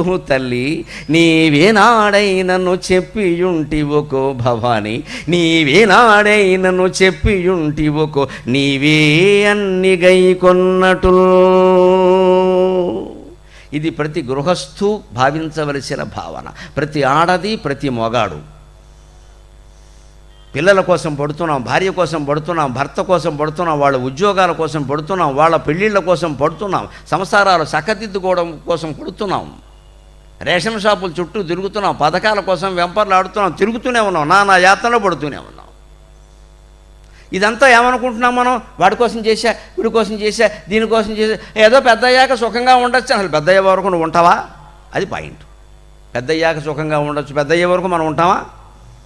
పెద్ద అవుతామా? ఏమన్నా ఖచ్చితంగా చెప్పగలమా? పొద్దున్న బయలుదేరితే మాకు హైదరాబాదులో అయితే పొద్దున్న బయటికి వెళ్ళిన కుర్రాడు సాయంత్రం వచ్చే వరకు నమ్మకం లేదండి. మీరు సుఖంగా ఉన్నారేమో, కానీ ఏ ప్రమాదం జరుగుతుందో తెలియదండి. అంటే ప్రతివాడు 5వ గేరే 1వ గేర్ ఎక్కడుంది అసలు బండికి? పైగా ఇందాక వస్తూ కూడా చూశాను రాజమండ్రిలో, ఏం ఆశ్చర్యపోయిన బ్రహ్మాండంగా ఉన్న 3 ఎక్కారండి. ముందు వాడు నడుపుతాడు కదా, నడుపుతూ ఒంటి చేత్తో బండి మాట్లాడుతున్నాడు. వీరాభిమన్యుడు నీ ముందు సరిపోడరా అనుకున్నాను నేను. 3 ఎక్కారా? అదో తప్ప, బండి నడపడం కష్టమా? పైగా ముందు వాడు ఒంటి చేత్తో నడుపుతూ ఒక చేత్తో ఫోన్ మాట్లాడుతున్నాడు అండి. అంత అవసరమా ఇప్పుడు ఫోను? ఈ పరిస్థితుల్లో ఎవరి జీవితం అండి ఖాయం? ఎక్కడ రేపు పొద్దున ఉంటామని ఏదైనా ఉందా? ఇంకా నేను పెద్ద అయ్యాక సుఖపడతా, వృద్ధాప్యం వచ్చాక సుఖపడతా, ఎవరు చెప్పారు ఇవన్నీ? ఎక్కడుంటాయి? అదేదో ఇప్పుడు పడకూడదా? జపం చేసుకుంటూ సుఖంగా ఇంట్లో కూర్చుని ధ్యానం చేసుకుంటూ. అబ్బే దున్నేయాలి, రాజమండ్రి ఎంత దున్నేయాలి, ఇంకో 10 ఎకరాలు కొనేయాలి, పక్క వాళ్ళవన్నా ఆక్రమించేయాలి, ఇదంతా ఏదో చేసేయాలి. ఇది లేకపోతే సుఖంగా ఇంత చేస్తున్న గృహస్థులు ఒక్కసారి ఆలోచించండి. నేనై పొందడిది ఏమి ఉన్నది భవాని, ఆ యజమాని కానీ యజమానురాలు కానీ ఎవరైనా నేను కష్టపడుతున్నాను ఇంతమంది కోసం చేసామన్నప్పుడు ఏం పొందుతారండి? నీదు పాదం మూలంది నీరై ప్రవహించుటొక్కడేగాక. అంతిమంగా ఎవరైనా జ్ఞాన మార్గంలోకి వెళ్ళవలసిందే, భగవత్పాద ధ్యానం చేయవలసిందే, భగవంతుని పాదాల దగ్గర గంగానది జలాల్లా మనం ప్రవహించవలసిందే. అంతకంటే వేరే లక్ష్యం లేదండి. అదేదో ముందు నుంచి చేయొచ్చు కదా. ఎవ్వారినో ఆనందింపజేయ ఈ బ్రతుకు నీకై ఇచ్చినట్లిత్తు. భార్యను ఆనందింపజేయడం కోసం కొన్ని, భర్తను ఆనందింపజేయడం కోసం కొన్ని, పిల్లల సంతోషం కోసం కొన్ని, పిల్లల మనోభావాలు దెబ్బతినకుండా ఉండడం కోసం కొన్ని, పక్కింటి వాళ్ళ ఆనందం కోసం కొన్ని, పైవాట వాళ్ళ ఆనందం కోసం కొన్ని, మన దూరంగా ఉన్న బంధుమిత్రుల ఆనందం కోసం కొన్ని, ఇష్టం లేని పార్టీలకి విందులకి వినోదాలకి కూడా తిరుగుతూ వాళ్ళని ఆనందింపజేయడం కోసం కొన్ని. ఎన్ని చేస్తున్నామండి పనికిమాలిన పనులు. ఇందులో సగం మానేయలేమా? వాడెవడో ఆనందించకపోతే మనకి ఏమిటి నష్టం? ఎక్కడ వెళ్ళకపోతే ఏమన్నా అనుకుంటారేమో, ఒకసారి అనుకుంటే మళ్ళీ ఇంకోసారి వెళ్ళక్కర్లేదు, గొడవలేదు. అంత్యనిష్ఠూరం కంటే ఆదినిష్ఠూరం నయం. ముఖ్యమైన వాటికే వెళ్ళాలి, అన్నింటికీ మనం ఎందుకు ఇక్కడ? పార్టీ అనగానే పరిగెట్టేయడమే. ఎంత సమయం వృధా అయిపోతుందో. అక్కడ ఏవేవో చేస్తారు, వస్తారు, 3-4 గంటలు వృధా. ఇంత చేస్తే ఆ పార్టీ మీద విమర్శ. ఇంటికి రాగానే ఎలా చేశారో చూడు, అలా ఏమిచ్చారో చూడు, అక్రమంగా సంపాదించి 100 మాటలు కారులో వస్తూనే అనుకుంటారు, వాళ్ళని తిట్టుకుంటూనే వస్తారు. ఈ తిట్టుకోవలసి వస్తుందని ముందే తెలుసు, వెళ్లకుండా ఉంటే గొడవలేదు. సమయం కలిసి వచ్చింది, తిట్టుకోవాల్సిన పని. ఇంత చేస్తే ఈ బంధువుల మధ్యలో సామరస్యం ఉందా అంటే ఏమీ లేదు. వాళ్ళని వీరు తిట్ట, వీరిని వారు తిట్ట. దీనికి మళ్ళీ విందులు వినోదాలు దేనికండి? మానేస్తే అయిపోయాయి. అన్నిటికీ పెడుతున్నది మనకి జనం కావాలి, పొగడ్డం కావాలి, వాళ్ళని మనం తిట్టడం కావాలి, వాళ్ళు మన పొగడ్డం కావాలి, ఏవో రకరకాలు కావాలి. ఆత్మస్థుతి కావాలి, పరనంద కావాలి, ఆహాహా కావాలి, ఈహీహీ కావాలి, ఆశమ్మ కావాలి, బోషమ్మ కావాలి. ఆత్మజ్ఞానం అక్కర్లేదు. శారదాదేవికి అది ఒక్కటే కావాలి, రామకృష్ణ పరమహంసకి అది ఒక్కటే కావాలి, వివేకానందుడికి అది ఒక్కటే కావాలి. అది ఒక్కటే కావాలనుకున్న వాళ్ళే ఈ సభలకి రండి, మిగిలిన వాళ్ళు విశ్రాంతి తీసుకోండి, ఎందుకు వచ్చిన గొడవ. అది కావాలి, అది కావాలి, తపన ఉండాలి. అప్పుడు అర్థమవుతుంది ఖచ్చితంగా. 5 నిమిషాలు చెప్పినా అర్థమవుతుంది. తపన ఉండాలి లోపల. కానీ అమ్మవారు ఏమంటుందంటే, అమాయకుడా, వారెవరి కోసం చేశాను వీరెవరి కోసం చేశానంటావేమిట్రా, వారందరి రూపంలో ఆ సేవలు అందుకున్నది నేనే కదా అందావిడ. నీ భార్య రూపంలో, మీ భర్త రూపంలో, పిల్లల రూపంలో, తల్లిదండ్రుల రూపంలో, బంధుమిత్రుల రూపంలో అన్నీ అందుకున్నది నేనేనయ్యా. నువ్వు పొరపాటు ఎక్కడొచ్చిందంటే సేవలో లేదమ్మా, నీ భావనలో ఉంది. మనుషుల కోసం చేశాను అనుకుంటున్నావు, భగవంతుడి కోసం చేశాను అనుకోరా, అదే సంసారం గొప్పగా ఉంటుందని చెప్పి. భార్య భర్తని భగవంతుడిగా భావించాలి, భర్త భార్యను కూడా భగవంతుడిగానే భావించాలి. రామకృష్ణుడు భావించే మనకి చెప్పాడు. వేరే దేవతను ఆరాధించాలి, ఆవిడనే కూర్చోబెట్టి షోడశోపచార పూజ చేసేసాడు ఆయన. ప్రపంచంలో ఏ భర్త అయినా అలా చేశాడు, ఒక్క రామకృష్ణ పరమహంస తప్ప. పూర్తిగా అమ్మవారి స్వరూపం ఆయనకి. సర్వం బ్రహ్మమయం అంటే అంతే, రెండో మాట ఉండదు ఆయన దగ్గర. అందుకే ఆవిడ ద్వారా ఏదో సంతానానికి అందామని ప్రయత్నాలు చేయాలి, పిచ్చి ప్రయత్నాలు. దానికి మనమంతా ఉన్నాం కదా, ఆయన ఎందుకు అక్కడ ఈ పిచ్చి ప్రయత్నాలు చేయాలి? వివేకానందుడు కూడా ఇలాగే ఒక ఆవిడ ఐరోపాలో మోసగించే ప్రయత్నం చేసింది. మీరు చాలా గొప్ప మేధావి, నేను చాలా అందంగా ఉంటాను, మన ఇద్దరం పెళ్లి చేసుకుంటే మంచి అద్భుతమైన జ్ఞానపరమైన సంతానం కలుగుతుంది అంటే, దానికోసం పెళ్ళి ఎందుకమ్మా, నన్ను దత్తత చేసుకో అన్నాడు. That is Vivekananda. మాయలో పడేయడం అంటే ఇదేనండి. సన్యాసుల్ని మహాజ్ఞానుల్ని మిగలనిట్లేదేమో, మన మిగలనిస్తారు. ఇక్కడ రోడ్డు మీద కనపడితే ఎలా లాగేద్దామని చూస్తారు. ఆయన తెలివైన వాడు కాబట్టి, ఇంద్రియ నిగ్రహం ఉన్నవాడు, చాలా తెలివైన జవాబు చెప్పాడు. ఇక వెనక ఇంగ్లీష్ దేశంలో కూడా ఓ పెద్ద మహామేధా ఉన్నాడు, జార్జ్ బెర్నార్డ్ షా. ఓ సుందరాంగ ఎవరో ఉంది, ఆవిడ ఆయన అడిగింది, నాకు నన్ను చేసుకోవాలని ఉంది అంటే, ఎందుకు అన్నట్టే, నువ్వు ఒక మహామేధావి, నేను చాలా అందమైన దాన్ని, చేసుకుంటే అందమైన మేధావులు పుడతారో అందరు. కొంపతీసి వాడికి నా అందం నీ మేధాశక్తి వస్తే వాడు ఏమైపోతాడో అన్నట్ట. మరి అది నిజమే కదా, ఇలాగే రావాలనే ఉంది, అలా రావచ్చు కదా. వాడికి ఆ వచ్చి పుట్టిన వాళ్ళకి నా అందం నీ మేధాశక్తి అందేవాడు. అలా కాకుండా నా అందం నీ మేధాశక్తి వస్తే రెండూ పనికి మాలినవే. అందుకని పోవమ్మా, అదేమో పాపం ఆయన చమత్కారంగా చెప్పాడు. వివేకానందుడు అలా ఎందుకు చెబుతాడు, పేలిపోయేలా చెప్పాడు. ఎందుకు వచ్చిన మాటమ్మా, నన్ను దత్తత చేసుకోలేదు, కొడుకు కోసమే కదా, నేను ఉన్నాను కదా ఇక్కడ, 30-40 ఏళ్ళు వేసుకుని చేసుకో, అయిపోయా, దత్తత చేసుకో అంటే నువ్వు నాకు తల్లి అన్న విషయాన్ని భారతీయ సంస్కృతి పరంగా ఎంత ఘనంగా చెప్పాడండి ఆ మహానుభావుడు. ఇంకా మళ్ళీ ఎవరన్నా మాట్లాడగలరా? నువ్వు ఎందుకు నాటకాలు ఆడతావు ఇక్కడ, నా మీద వ్యామోహం అని చెప్పరాదా? చెప్పరండి, ఎదుగుతో చెప్పేస్తారు ఇక్కడ. ఆ వల్ల ఆయన పడ్డం. అందుకని నీ కొడుకు కోసమే కదమ్మా, నీ కోసం కాదు కదా, లైంగిక సుఖాల కోసం కాదు కదా, అయితే నన్ను దత్తత చేసుకో హాయిగాను అన్నాడు ఆయన. ఇంకేం మాట్లాడతారండి? వెంటనే మఠంలో చేరిపోవడమే, మాట్లాడేదేం లేదు ఇక్కడ. అదే వివేకానందుడు మాట అంటే తోట తిరుగుంటుంది అక్కడ. వెంటనే మనసు మారిపోవలసిందే. అందుకని ఆయన దేశం మీద వదిలిపెట్టాడు, పరమశాంతంగా ఆయన ఇంట్లో కూర్చున్నాడు. ఆయన కోసమే ఈయన తపస్సు చేశాడు. ఆ తపశ్శక్తి అంతా ధారపోసాడు 1886లో. అప్పటి నుంచి బ్రహ్మాండంగా వెలిగాడు ఆయన. అది మనం గ్రహించుకోవాలి. అందుకని సంసారంలో మనం ఉండడం, కార్యక్రమాలు చేయడం తప్పు కాదండి. అవన్నీ భగవత్పరమైన భావనతో చెయ్యాలి. అంటే ఏం చెయ్యాలి? ఏ పని చేయుచుండిన అదెల్ల శివార్చనగాదలంచి, ఏ పని చేయుచుండిన అదెల్ల శివార్చనగాదలంచి, నేను ఆ పని చేయు వేళల మహత్తరమైన శివాయ మంత్రమున్ దీపముగా జపింపగా ప్రతిక్రియయున్ రుచిగొల్పుచుండి. ఏ పని చేయుచుండిన అదెల్ల శివార్చనగాదలంచి, నేను ఆ పని చేయు వేళల మహత్తరమైన శివాయ మంత్రమున్ దీపముగా జపింపగా ప్రతిక్రియయున్ రుచిగొల్పుచుండే, ప్రతిక్రియయున్ రుచిగొల్పుచుండే, ప్రతిక్రియయున్ రుచిగొల్పుచుండే, ప్రతిక్రియయున్ రుచిగొల్పుచుండే. గౌరీపతి చింత ఏమిక, గౌరీపతి చింత ఏమిక, ధరింతును జీవితమున్ శివాజ్ఞగా. మీ ఇంట్లో ఇల్లు ఉడుస్తున్నా సరే, బట్టలు ఉతుకుతున్నా సరే, ఏం చేస్తున్నా సరే, ఉతికిన బట్టలు మడత పెడుతున్నా సరే, వంట చేస్తున్నా సరే, ఏ పని చేస్తున్నా సరే, నమ శివాయ నమ శివాయ నమో నారాయణాయ నమో నారాయణాయ, శ్రీమాత్రే నమ శ్రీరామాత్రే నమ శ్రీరామకృష్ణాయ నమ శారదామాత మాత్రే నమ. ఇలా ఒక మంత్రాన్ని జపించండి అమ్మ, ఒక మంత్రాన్ని జపించండి. అది మంత్రంగా భావించండి, మామూలు మాట కాదు. శ్రీరామకృష్ణాయ నమః కూడా పెద్ద మంత్రం. నమశివాయ ఎటువంటిదో, అష్టాక్షర మంత్రం ఎటువంటిదో, ద్వాదశాక్షరి మంత్రం ఎటువంటిదో, శ్రీరామకృష్ణాయ నమః అనేది కూడా అంతే మంత్రం. శారదాదేవి ఎంతోమందికి ఆ మంత్రాన్ని ఉపదేశించింది. మీ గురువుగారి నామం స్మరించి ఇంకేం అక్కర్లేదని చెప్పింది. అది మనం ఆ భజన, ఆ మనస్మరణతో కనుక పనిచేస్తే మీరు ఇల్లు ఊడ్చినట్టు కాదు, దేవాలయం ఊడ్చినట్టు. బట్టలు పట్టినట్టు కాదు, దేవుడికి కప్పిన శేషవస్త్రాన్ని మడతపెట్టినట్టు. అప్పుడు బట్టలు మడత పెట్టడానికి, భాగవతం చదవడానికి తేడా ఉండదు. జీవితం మొత్తం తపస్సే. అది తపస్సు అంటే శారదామాత నిరూపణ చేసింది. నీ దినకృత్యాలు తపస్సు కాదా అంది. అప్పుడు మళ్ళీ సందేహాలు వస్తాయి. అమ్మా, ఈ బంధాల్లో మునిగిపోయాం కదా, ఇలా చేస్తూ ఉంటే ఇంకా ప్రీతి కలిగిస్తాయమ్మా, వాళ్ళు ఏదో మెచ్చుకుంటారు, ఇంకా చేయాలనిపిస్తుంది.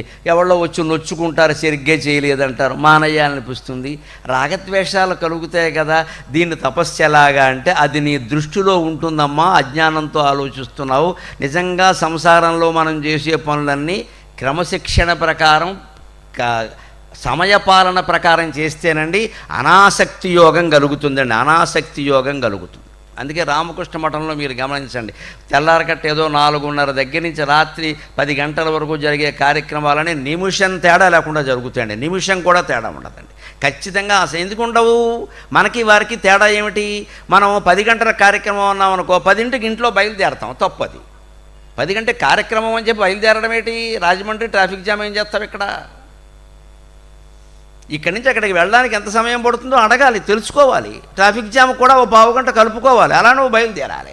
అంటే 9:15కు బయలుదేరాలా, అర్ధరాత్రి బయలుదేరాలా చూసుకో. హైదరాబాద్లో అయితే అర్ధరాత్రి ఓ పూట ముందు బయలుదేరాలి. నన్ను ఎవరైనా కార్యక్రమం పడితే ప్రాంతం ఏమిటని అడుగుతాను, ఎంత దూరం అని అడుగుతాను. సహజంగా వారు తక్కువ చెబుతారు, ఎందుకంటే నేను రావాలి కదా. గంట పట్టేదాన్ని అబ్బే అరగంట అంటా, నేను గంట వేసేసుకుంటాను. ఆయన కార్యక్రమం కావాలి, అందుకని తక్కువ చెబుతాడు మరి సహజంగా. దానికి మళ్ళీ ట్రాఫిక్ జామ్ అరగంట కలిపేసుకుంటాను అంతే. 6ంటికి సభ, గంటన్నర ముందు బయలుదేరాలి, మంచిది 4:30కు బయలుదేరాలి. తయారవ్వడానికి ఇద్దరు మనుషులకి కనీసం అరగంట పడుతుంది. అంటే అది 3:30 నుంచి మొదలు పెట్టాలి తయారవ్వడం. అందుకని వారు వచ్చా కూర్చోబెట్టి తయారవుతాం ఇక్కడ, లేకపోతే జరగమండి పనులు. ఈ క్రమశిక్షణ వల్ల నేను అనుభవించి మీకు చెబుతున్నా, స్వామీజీల పాదాల సాక్షిగా, క్రమశిక్షణతో సమయపాలన తప్పకుండా ఇంట్లో పనులన్నీ చేస్తే చేసి చేసి చేసి అనాసక్తి యోగం అంటే విసుగు వచ్చేస్తుందమ్మా లెక్క. ఏమిటి ఎంతకాలం ఇలాగే ఊడుస్తూ, ఇలాగే అన్నం తింటూ, ఇలాగే స్నానాలు చేస్తూ, ఇలాగే ఈ పిల్లలకి చేయిస్తూ, మనం పెళ్లి చేసుకుని వాళ్ళని కన్నాం, మళ్ళీ వాళ్ళు పెళ్లి చేసుకుని ఎవరిలో కంట వాళ్ళు ముక్కు తుడిచి మూతి తుడిచి అదొక డైపర్లు మార్చి అదొక్కరం ఇదంతాను. ఎంతకాలం ఇది ఇదంతా దేనికి? అప్పుడు యోగ వాసిష్టం వద్దన్నా చదువుతావు. తమేవ భుక్త విరసం తమేవ భుక్త విరసం వ్యాపారౌఘం పునః దివసే దివసే కుర్వన్ ప్రాజ్ఞ కస్మాన్న లజ్జతే పునర్దినం పునరాత్రి పునః కార్యపరంపర పునరకం మన్యే ప్రాజ్ఞస్యేయం విడంబన పునర్దినైక కలన శర్వరీ సంస్థితి పునః పునస్తాన్యేవ కర్మాణి లజ్జాయై నచతుష్టయే. ఇది గుర్తొచ్చి వెంటనే వైరాగ్యం వస్తుంది. అంచేతనే సంసారం తపస్సు. అందుకే ఇందాక నేను చమత్కారంగా చెప్పా, 100 గ్రంథాలు చదివినా అర్థం కాని వేదాంతం 10 ఏళ్ళు సంసారం చేస్తే అర్థమవుతుంది. ఎందుకన్నామంటే విసుగొచ్చి తీరుతుంది ఖచ్చితంగా. బ్రహ్మచారికి విసుగు రావడం కష్టం. అందులో ఏముందో పాపం ప్రవేశించలేదు కదా. అందుకని మన అడిగితే చెప్తాం మొత్తం. ఇక్కడ పిక్చర్ 70 mm చూపిస్తాం. ఇక్కడ ఏం లేదు నాయనా, అనవసరంగా రాకిందులో కానీ ఆయన పాపం అనుభవం లేదు కదా. అందుకని మనకు అనుభవాలు ఉన్నాయి కదా, సంసారంలో కదా. మనం పడమండి మాయలో పడ్డాం కదా. 30 ఏళ్ళు ఇంకేం పడతాం ఇక్కడ. ఇప్పటికైనా బుద్ధి రావాలి కదా. అప్పుడు ఏమనిపిస్తుంది, తమేవ భుక్త విరసం, చేసిన పనే మళ్ళీ చేస్తున్నా, తిన్నదే తింటున్నా, కట్టిన బట్టలే కడుతున్నా, మాట్లాడిన మాటలే మాట్లాడుతున్నా, పడుకున్న నిద్రే మళ్ళీ పడుకుంటున్నా. ఏమిటిది సిగ్గులేని జీవితం, ఎంతకాలం ఇది, ఎన్ని పొగళ్ళు, ఎన్ని రాత్రులు. పునర్ధనేక కలన, మళ్ళీ తెల్లారింది. శర్వరీ సంస్థితి పునః, మళ్ళీ రాత్రి అయింది. పునఃస్థాన్యేవ కర్మాణి, నేనేం చేసామో అవే చేస్తున్నాం మళ్ళీ ఎక్కడ. ఎంతకాలం ఇది, అసలు ఇదంతా ఎందుకని ఒక్క ఆలోచన ఎప్పుడు జీవుడి హృదయంలో జ్వలించిందో అది ఆత్మజ్ఞానానికి దారి చూపిస్తుందమ్మా. ఖచ్చితంగా నీ గురువు నీ ఇంటికి వస్తాడు, నువ్వు ఎక్కడికి వెళ్ళక్కల. ఆ తపన పడాలి. వెతుక్కుంటూ వస్తాడు. ఎందుకు వచ్చావు అంటే నాకేదో రావాలనిపించింది అయ్యా అంటాడంతే. అది పరమహంస పంపించాడు, శారదాదేవి పంపించింది, అందుకే వస్తాడు. లేకపోతే మన ఇంటికి ఎందుకు వస్తారు వారు?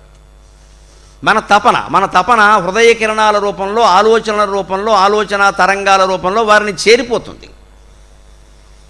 చేరిపోయిన వెంటనే వారు వస్తారు ఇక్కడికి. ఇది మనం గ్రహించుకోవాలి ఖచ్చితంగా. ఆ తపన ఉండాలి. ఇంకేం అక్కల, ఇంకెవరి పాదాలు పట్టుకోక్కల, ఏ గుళ్ళ చుట్టూ తిరగక్కల, ఏ తీర్థాలు ఒక్కల. నాకు ఆత్మజ్ఞానం కావాలి. చస్తున్నాం ఈ పనులు చేయలేక. అనాసక్తి యోగం అంది అమ్మవారు దాన్ని వచనామృతంలో. భగవంతుడు చెప్పింది అదే ఇక్కడ. ఉదాసీనం అసక్తం తేషు కర్మసు అన్నాడు భగవద్గీతలో. ఉదాసీనంగా ఉండు, చేయి, యాంత్రికంగా చేయి. ఊరికే మమకారంతో పూసేసుకోకు. చెయ్యాలి, సాయం చేసి ఇంకొద్దు. ఎంతగా చేసిందా, బాగుందా, ఇది అలా గుర్తుపెట్టుకోవడం వద్దు ఇక్కడ. వాడు మర్చిపోవడమే మంచిది. వాడు మర్చిపోయినా మనకు అనవసరం, గుర్తుపెట్టుకున్నా మనకు అసలు ఆ విషయం మన మనసులో ఉండకూడదు. వదిలేసేయి. దాతవ్యమితి యద్దానం. దానం చేస్తే ఎలా ఉండాలంటే ఆర్టీసీ బస్సులోంచి పెడితే కిటికీలోంచి విసిరేయాలి వస్తువుని. ఎవరికి దొరికితే వారికి దొరికింది, మనకు అనవసరం. దాని మీద పేరు రాసి అట్టి పెట్టకూడదు ఒకళ్ళ కోసం. అంటే ప్రయోజనం ఆశిస్తున్నాం అన్నమాట. అక్కడేదో అహంకారమో మమకారమో బంధుత్వమో ఏదో ఉంది, ప్రయోజనం ఆశిస్తున్నాం ఇక్కడ. ఆర్టీసీ బస్సు నుంచి ఇలా విసిరేసాం, నాకు అక్కర్లేదు ఈ వస్తువు, ఎవరో ఇచ్చారు, నాకు అక్కర్లేదు. కావాల్సిన వాళ్ళు బోడంత ముందున్నారు. అరే రోడ్డు పక్కన ఎవరైనా అనాథలో దీనిలో కనపడితే ఇలా ఇచ్చేసామనుకోండి, బస్సు ఆపరు కదా మన కోసం, మంచిది, వారు తీసుకుంటారు, మనం వెళ్ళిపోతాం. వారెవరో మనకు అక్కర్ల. మళ్ళీ వాడు పక్క నుంచి నువ్వు ఫోటో అక్కర్లేదు, దాన్ని వాట్సాప్లో పెట్టక్కర్లేదు.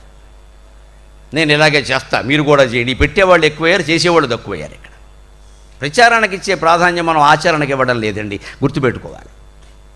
ఆవిడ చేసి చూపించింది, ఎంతో సేవ చేసింది భక్తులకి. స్వామీజీలందరినీ తమ కుమారులుగా భావించింది ఆవిడ. అందరికీ వండి పెట్టింది. వాళ్ళ విస్తళ్ళు తీసింది వద్దంటున్నా సరే. ఏమి ఇదంతా తపస్సు కాదా అంది ఆవిడ. ఇదే తపస్సు. అప్పుడు కూడా ఇంకో సమస్య వస్తుంది. ఇంతవరకు చేస్తే ఇలా చేయగా అనాసక్తి యోగం కలుగుతుంది కదా ఖచ్చితంగా.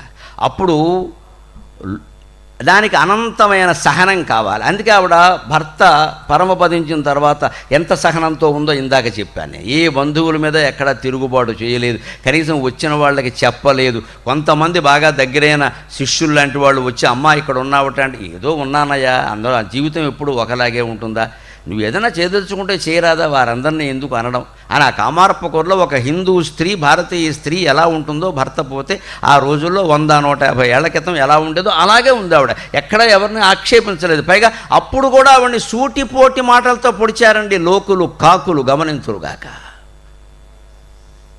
ఆవిడ కర్మ అమ్మ ఎలా అయిపోయింది. లేకపోతే అంత చిన్న వయసులో భర్త పోవడం ఏంటని ఒకళ్ళు. అంత తేడా ఉన్నవాళ్ళని చేసుకోకూడదు. మా మేనత్త కూతురు మనవరాలు ఒకత్తు చేసుకుని ఇలా సాగదీశారండి అక్కడ కూర్చుని. ఇక్కడ ఈ స్టోరీలన్నీ అక్కడ దేనికండి? అసలు ఎవరు దేనికి బాధపడుతున్నారో ఆ విషయాన్ని వాళ్ళ దగ్గర కదుపుతాం ఏమిటంటే, మనం కుళ్ళుబుద్ధి అంటారు దీన్నే. పెళ్లి కాని వాళ్ళ దగ్గర పెళ్లి గురించి మాట్లాడకూడదు, డబ్బు లేని వాళ్ళ దగ్గర డబ్బు గురించి మాట్లాడకూడదు, అందంగా లేని వాళ్ళ దగ్గర అందం గురించి మాట్లాడకూడదు, చదువు రాని వాడి దగ్గర చదువు గురించి మాట్లాడకూడదు. వాడి దగ్గర ఏ గుణం ఉందో అది మాట్లాడాలి, ఏ లోపం ఉందో అది వదిలేయాలి ఖచ్చితంగా. మనం లోపాన్ని పనిగట్టుకు మాట్లాడుతున్నాము అంటే అహంకారం బాగా ఉందన్నమాట. మనకు ఉంది, వారికి లేదు.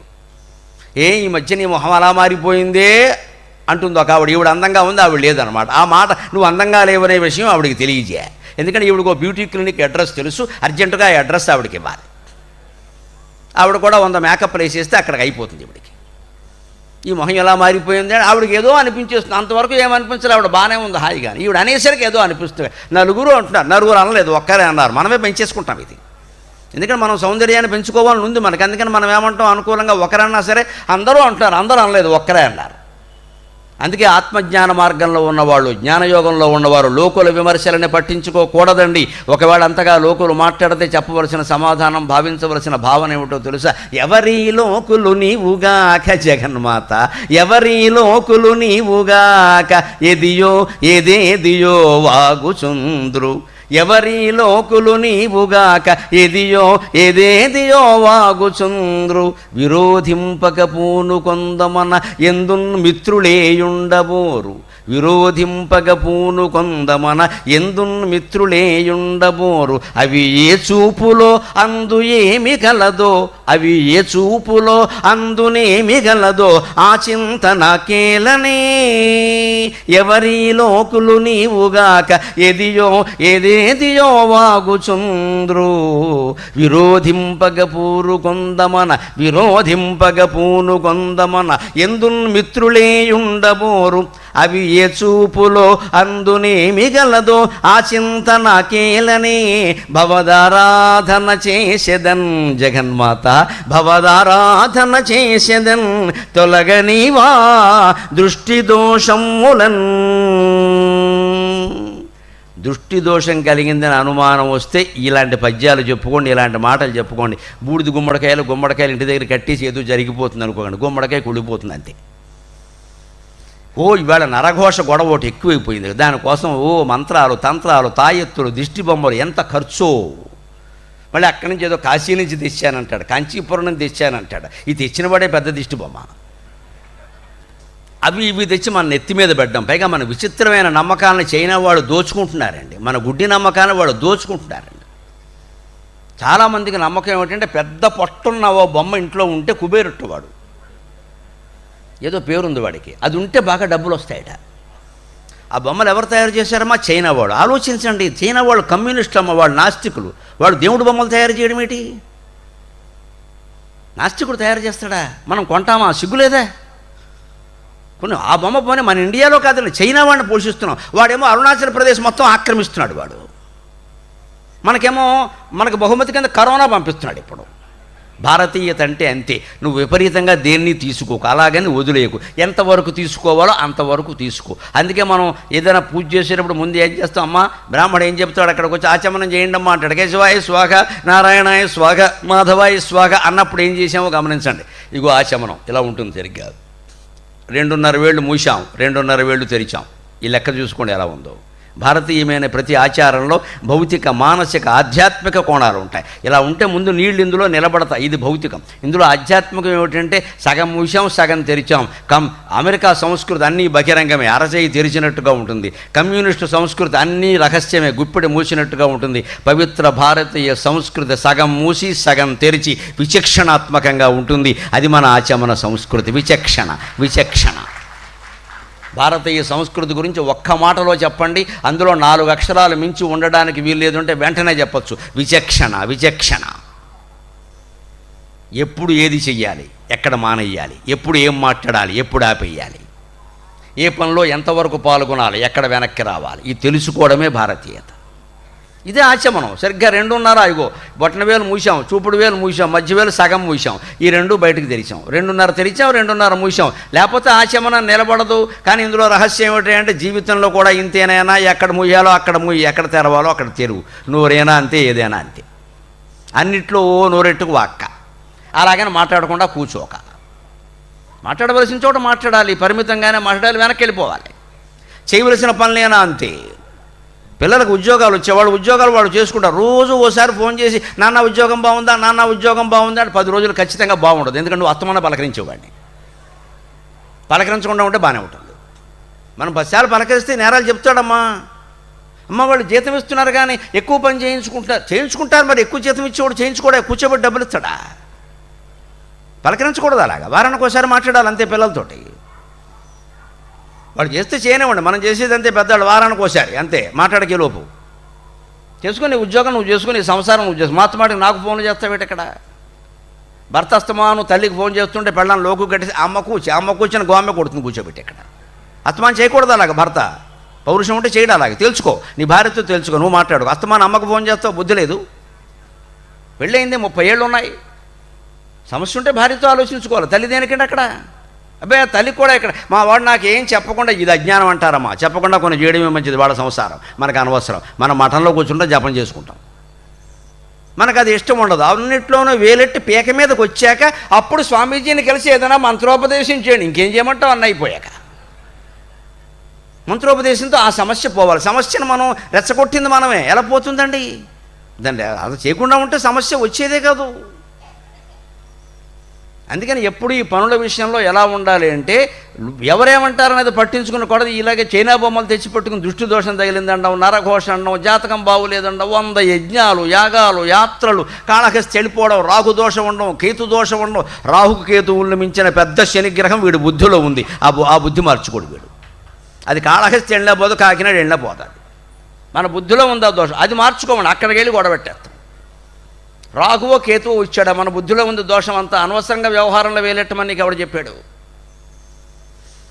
అప్పుడు వస్తాయి గొడవలు వస్తాయి, ఏదో అంటారు. నిజంగా మనం జ్ఞాన మార్గంలో ఉంటే, మన పరిమితిలో మనం ఉంటే, కొంతమంది అంటారని ఇంటికి వచ్చిన ఆయన ఇంట్లో ఉంటాడు కానీ ఏం పట్టించుకోండి, అంతా బుద్ధుల్లా కూర్చుంటాడు. మంచిది, బుద్ధుడికి ఉన్న పేరు నీకుందా? బుద్ధుడికి ప్రపంచం అంతా పేరుంది. బౌద్ధ మతం బాగా వ్యాపించిన రోజుల్లో ప్రపంచంలో ప్రతి 5గురిలో ఒకడు బుద్ధుడు, ఒకడు బౌద్ధుడు, అంత వ్యాపించింది. ఒక్క మనిషి మాట అంత వ్యాపించడం ఎంత విచిత్రం అండి. మరి అంత బుద్ధుడు అంటే అది మనకు సర్టిఫికెట్ అండి, మనమేం బాధపడక్కల. మంచిదే, నేను బుద్ధుడిని, నువ్వు బుద్ధి లేని వాడివని చెప్పండి, గొడవలేదు. పట్టించుకోకపోతే బుద్ధుడా? పట్టించుకుంటేనేమో పావేసుకుంటాడంటారు మరి వీడే. అంచేది లోకులు ఎప్పుడు ఏదో వాగుతూ ఉంటారు. ఎవరి లోకులు నీవుగాక అంటున్నాడు భక్తుడు అమ్మవారితోటే. అమ్మ వీరంతా నీ స్వరూపమే కదా, కుటుంబ సభ్యులు నీ స్వరూపమైనప్పుడు లోకులంతా నువ్వు కాదా? ఏదియో వాగుచుందరు, ఏదేదో మాట్లాడతారు. చేస్తే ఒకలా మాట్లాడతారు, చేయకపోతే ఇంకోలా మాట్లాడతారు. విరోధింపక పూరుకొందమన ఎందును మిత్రులే ఉండబోరు. ముఖ్యంగా నెట్ సామాజిక మాధ్యమాల్లో చాలా చురుగ్గా పాల్గొనే వాళ్ళందరికీ హెచ్చరిక, పాల్గొనకండి, ఆపేయండి, తగ్గించేయండి వీలైనంత వరకు.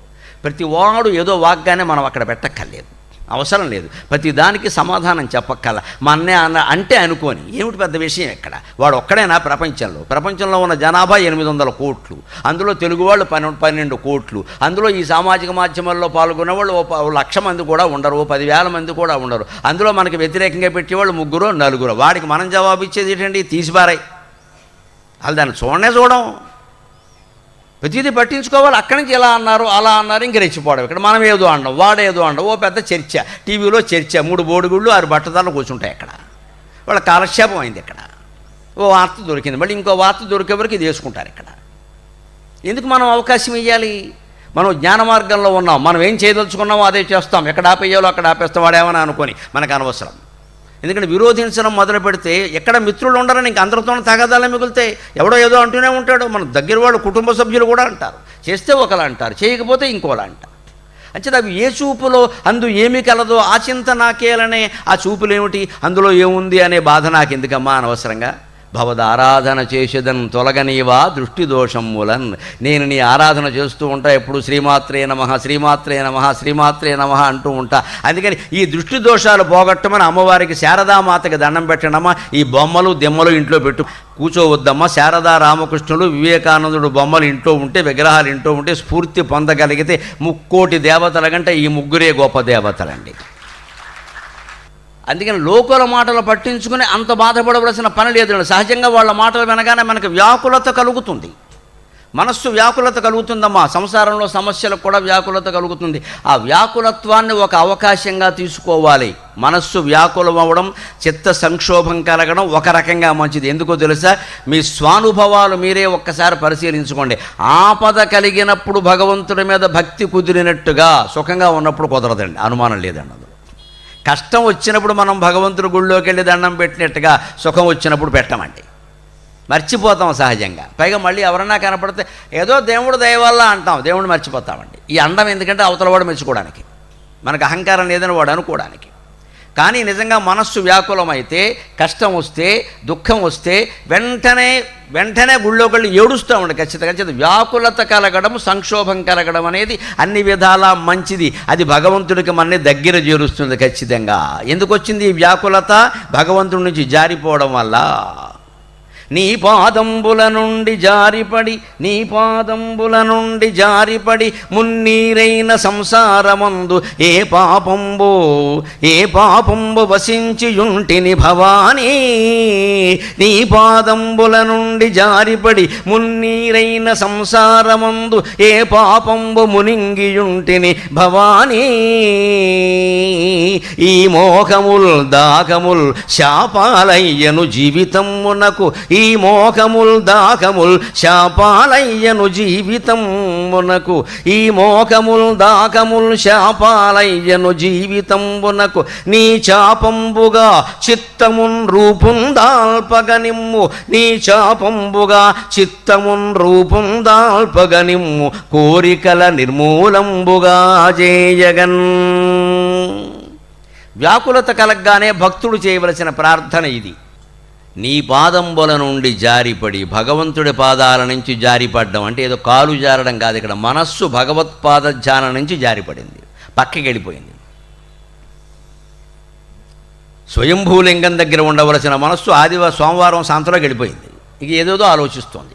నీ పాదంబుల నుండి జారిపడి మున్నీరైన సంసారమందు ఏ పాపంబో మునింగియుంటిని భవాని. సముద్రం లాంటి సంసార జీవితంలో మునిగిపోయానమ్మా నేను. ఈ మోహములు దాహములు శాపాలయ్యను జీవితంబునకు. సంసారంలో ఓసారి ప్రవేశించిన తర్వాత ఎలా ఉంటుందంటే ఇక భార్య, భర్త, పిల్లలు, వాళ్ళ అవసరాలు, అలవాట్లు, వాళ్ళ ద్వారా వచ్చే ఇబ్బందులు, ఇవన్నీ ఇంకా మొత్తం ఏమవుతాయి? ఈ మోహాలు, దాహాలు ఇవి శాపాలయ్యాయి. అంచేత మన జీవితం ఎలా మారాలి? నీ శాపంబుగా చిత్తమున్ రూపం దాల్పగనేమో. మన మనస్సుని ధనుస్సుగా మార్చాలి. ఆ ధనుస్సు ఎవరి చేతుల్లో ఉండాలి? మనోరూపేక్షుకోదండ పంచతన్మాత్ర సాయక నిజారుణ ప్రభాపూరమజ్జత్ బ్రహ్మాండ మండల. అలా ఉండాలి. మనోరూపేక్షుకోదండ. అమ్మవారి చేతిలో, లలితాదేవి చేతిలో అక్కడ చెరుకు విల్లు ఉంటుందిరా. చెరుకు విల్లు ఏమిటండి? చెరుకు విల్లుతో ఎవరన్నా బాణాలు వేస్తారా? ఏ కోయవాడు బోయేవాడైనా చెరుకు విల్లు వాడతాడా? చెరుకు విల్లు అంటే మన్మథ బాణాలు, అంతకంటే ఉంది. కామవాంఛలు. అదే సంసారానికి మూలం కదా. ఉండలేకే కదా ఈ సంసారంలో దిగింది. అందుకనే మనోరూపేక్షుకోదండ. అమ్మవారి చేతుల్లో ఉన్న ధనుస్సుని ఏమన్నాడు వ్యాస మహర్షి? చెరుకు విల్లు అన్నాడు. అంటే చెరుకు దేనికి ప్రతీక? చెరుకుగడను మీరు గమనించండి. చెరుకు రసం మెషనది ఉంటుంది కదా. చెరుకుగడలోనూ రసం తక్కువ, పిప్పు ఎక్కువ. ఎందుకని? చెరుకుగడ ఇలా పెడతాడు, మళ్ళీ తిప్పుతాడు, ఇలా పెడతాడు, మళ్ళీ తిప్పుతాడు, ఇలా పెడతాడు. మీకు ఎలా తెలుసు అనకండి, వాడి దగ్గర అసిస్టెంట్గా పనిచేశాను నేను. ప్రతి అనుభవం ఉండాలి కదా. అందుకని ఇలా తిప్పుతాడు, ఇలా పెడతాడు, ఇలా తిప్పుతాడు, ఇలా పెడతాడు. 4 సార్లు 6 గడలు పెట్టి తిప్పితే అరగ్లాసు రసం వచ్చింది కర్మ. అంటే చెరుకుగడలో రసం ఎక్కువ, రసం తక్కువ, పిప్పు ఎక్కువ. మన దిక్కుమాలిన మనస్సులో కూడా అంతే. పనికొచ్చే ఆలోచనలు చాలా తక్కువ, పనికిమాలిన పిప్పు ఎక్కువ. వచ్చిన ఆలోచనలన్నీ కాగితం మీద రాస్తే మన మీద మనకే అసహ్యం పుడుతుంది. అసలు ఇంత దరిద్రంగా ఆలోచిస్తున్నాను నేనని. మనం రాయలేదు కాబట్టి బతికిపోతున్నాం అంతే. అందుకని మనోరూపేక్షుకోదండ. చెరుకుగడలో పిప్పు ఎక్కువ, రసం తక్కువ. మన మనస్సు కూడా అంతే. అంటే మన మనస్సుని అమ్మవారి చేతుల్లో పెడితే అది అక్కడ రసం ఎక్కువ, మన చేతుల్లో మనం ఉంచుకుంటే నస ఎక్కువ. ఏం చేయాలో చూసుకోవాలి. రికార్డింగ్ జరగద్దని ఎందుకంటానో ఓ మాట చెబుతా, అది కూడా చమత్కారం. నేను ఇప్పుడు సరదాగా మాట్లాడుతూ ఈ విషయం మీకు ఎలా తెలిసింది అంటే, చెరుకు రసం వాడి దగ్గర అసిస్టెంట్గా పనిచేశానని చెప్పాను కదా. మొత్తం యూట్యూబ్ వాడు ఎవడో చెరుకు రసం వాడి దగ్గర పనిచేసిన గరికిపాటిని పెట్టేస్తాడు. అది దాని మీద పెద్ద చర్చ. ఇదన్నమాట ఈయన బతుకంటాడు ఎవడో ఇక్కడ. సరసాన్ని కూడా భరించలేని దరిద్రపు సమాజం తయారై. సత్యాన్ని ఎలాగో భరించలేము, సరసాన్ని కూడా భరించలేమండి మనం. చమత్కారం కూడా తెలియదు. దాన్ని కూడా తీవ్రం చేసి చర్య. ప్రతివాడికో యూట్యూబ్ వచ్చింది, ప్రతి ఇంట్లో ప్రతి మనిషికి. వాడికి ప్రోగ్రామ్ కావాలి, వాడంతా వాడు బతకలేడు, నా మీద ఆధారపడి బతుకుతాడు. పెద్ద కర్మ అంటారు దీన్ని. నా మాటలు నమ్ముకుంటాడు వాడు అలాగే. అందుకని చాలా జాగ్రత్త పడవలసి వస్తుంది. దయచేసి అందరూ సహకరించండి. మీరు వినడం, ఆచరించడమే ముఖ్యం తప్ప రికార్డు చేసి ఎవరికో పంపిద్దామని ప్రయత్నం చేయక నా ఏర్పాటు జరుగుతోంది. 1000 ఏళ్ల వరకు ఉండిపోతుంది, అందులో అనుమానం ఏం లేదు. అంతా అందరూ హాయిగా వినొచ్చు. అందుకని ఇది లెక్క. అందుకే మన మనస్సుని అమ్మవారి చేతిలో పెడితే అది రసమయం, మన చేతుల్లో ఉంచుకుంటే నష్టమయం. ఏం చేయాలో తెలుసుకోవాలి. అంతే వ్యాకులత కలగడం కూడా మంచిదే. అంతేకాదు ఇంకో మాట, వ్యాధి రావడం కూడా వేదం ప్రకారం మంచిదండి. వేదం చెబుతుంది చాలా స్పష్టంగా, వ్యాధి వచ్చిందా ఎంత అదృష్టవంతుడు పోయా ఉంటుంది, చాలా ఆశ్చర్యంగా ఉంటుంది. తద్ధిత వస్తద్ధిత పగ యద్వ్యాధిత స్తప్యతే పరమగుంహైవ లోకం జయతి ఏవం వేద. శారదామాతకి మోకాళ్ళు పట్టుచ్చేసే పాపం, బాగా నొప్పులు విపరీతంగా, ఆవిడ నడవలేకపోయేది. ఆవిడ ఏం పాపం కాళ్ళు సోపుకుని కూర్చుంటుందండి ఎప్పుడైనా ఆవిడ. ఎక్కువ కారణం ఏమిటో తెలుసా? మరోలో అనుకోవద్దు, స్వామీజీల అనుమతితో ఒక మాట చెబుతున్నా. ఆవిడకి జాలి ఎక్కువ, దయ. తల్లి కదా, రామకృష్ణ పరమహంసలా ఖచ్చితంగా ఉండలేదు పాపం. ఆయన అయితే పో అనేవాడు. మహారాణి పక్కన కూర్చొని జపం చేస్తుంటే చెంపమే కొట్టాడు ఆయన. మరొకటి ప్రపంచ చరిత్రలో ఏంటి రామకృష్ణ పరమహంస తప్ప. ఎందుకు అంటే నీ మనసు పక్కకి వెళ్ళింది, ఆయన గమనించారండి, అంత దివ్యజ్ఞాని. ఏం చేస్తున్నావు జపం మహారాణి. ఆవిడ తలుచుకుంటే ఈవిడు ఉద్యోగం కాదు, గూడు ఎక్కడ ఉండదు మర్నాడికి. నాకు అనవసరం అవన్నీ. ఏం చేస్తున్నావు నా పక్కన కూర్చొని అంటే ఈవిడ చేస్తున్న అనవసరపు ఆలోచనలు ఆయన్ని సమీపిస్తున్నాయి, ఆయన ధ్యానాన్ని కూడా ఇబ్బంది పడుతున్నాయి. వెంటనే కొట్టేశాడు. అటువంటి కోపం లేతే చికాకు పరమహంసకు ఉందేమో కానీ శారదామాతకి లేదండి. ఇక మహాసాధ్వి మహాసహన మామూలుగా కాదు, అడిగిన వాళ్ళందరికీ మంత్రోపదేశం చేసేసిందండి. నేను ఆ చరిత్ర చదివాక ఏమని అనిపించిందంటే నాకు ఆవిడ మీద, అమ్మా ఇంత జాలి ఉంటే ఎలా తల్లి అని. ఎందుకంటే మంత్రోపదేశం కాస్త తెలిసిన వ్యక్తిగా చెబుతున్నా, ఎవరికి పడితే వాళ్ళకి ఇవ్వకూడదండి. వాళ్ళు చేయకపోతే ఇచ్చిన వాడికి వస్తుందండి ఆ రోగం. దాన్ని పెట్టి తీసుకెళ్ళి సరిగ్గా చేయవలసిన నిష్టగా చేయకపోతే ఇచ్చిన వాడు దెబ్బతింటాడు, బెడిచి కొట్టేస్తుంది. వాడు యోగ్యుడా కాదా, చేస్తాడా చేయడా, శారీరకంగా మానసికంగా పవిత్రంగా ఉన్నాడా లేదా, నిష్ఠ ఉందా లేదా. కులాలు మతాలు కాదండి, శారీరక మానసిక పవిత్రత అంతవరకే. కులాలు మతాలు కాదు. పుట్టుకతో ఎవరి యొక్క అర్హతను మనం నిర్ణయించలేం, అనర్హతను నిర్ణయించలేం. అది చాలా తప్పు. భారతీయ సంస్కృతి దానికి వ్యతిరేకం. కానీ గురువు దగ్గర శిష్యుడు చేరిన తర్వాత ఓ 5 ఏళ్ళో 10 ఏళ్ళో అక్కడ ఉన్న తర్వాత తెలియదా యోగ్యుడో కాదో, అప్పుడు చూసి ఇవ్వాలి. అంతేకాని వాళ్ళు ఏదో బాధలో ఉన్నారు పోన్లే అని ఇచ్చేసానంటే, వాళ్ళు చేయకపోతే ఆ శేషమంతా ఇటు వచ్చేస్తుందండి. ఆవిడ జాలిని దాటి వెళ్ళలేకపోయింది. తల్లి కావడం, అందున స్త్రీ తల్లి, మాతృత్వ భావాలు. ఏదో బాధపడుతున్నారు, ఏదో పోన్లే అడిగారు ఏమన్నాం అని ఇచ్చేస్తే వాళ్ళు చేయరు.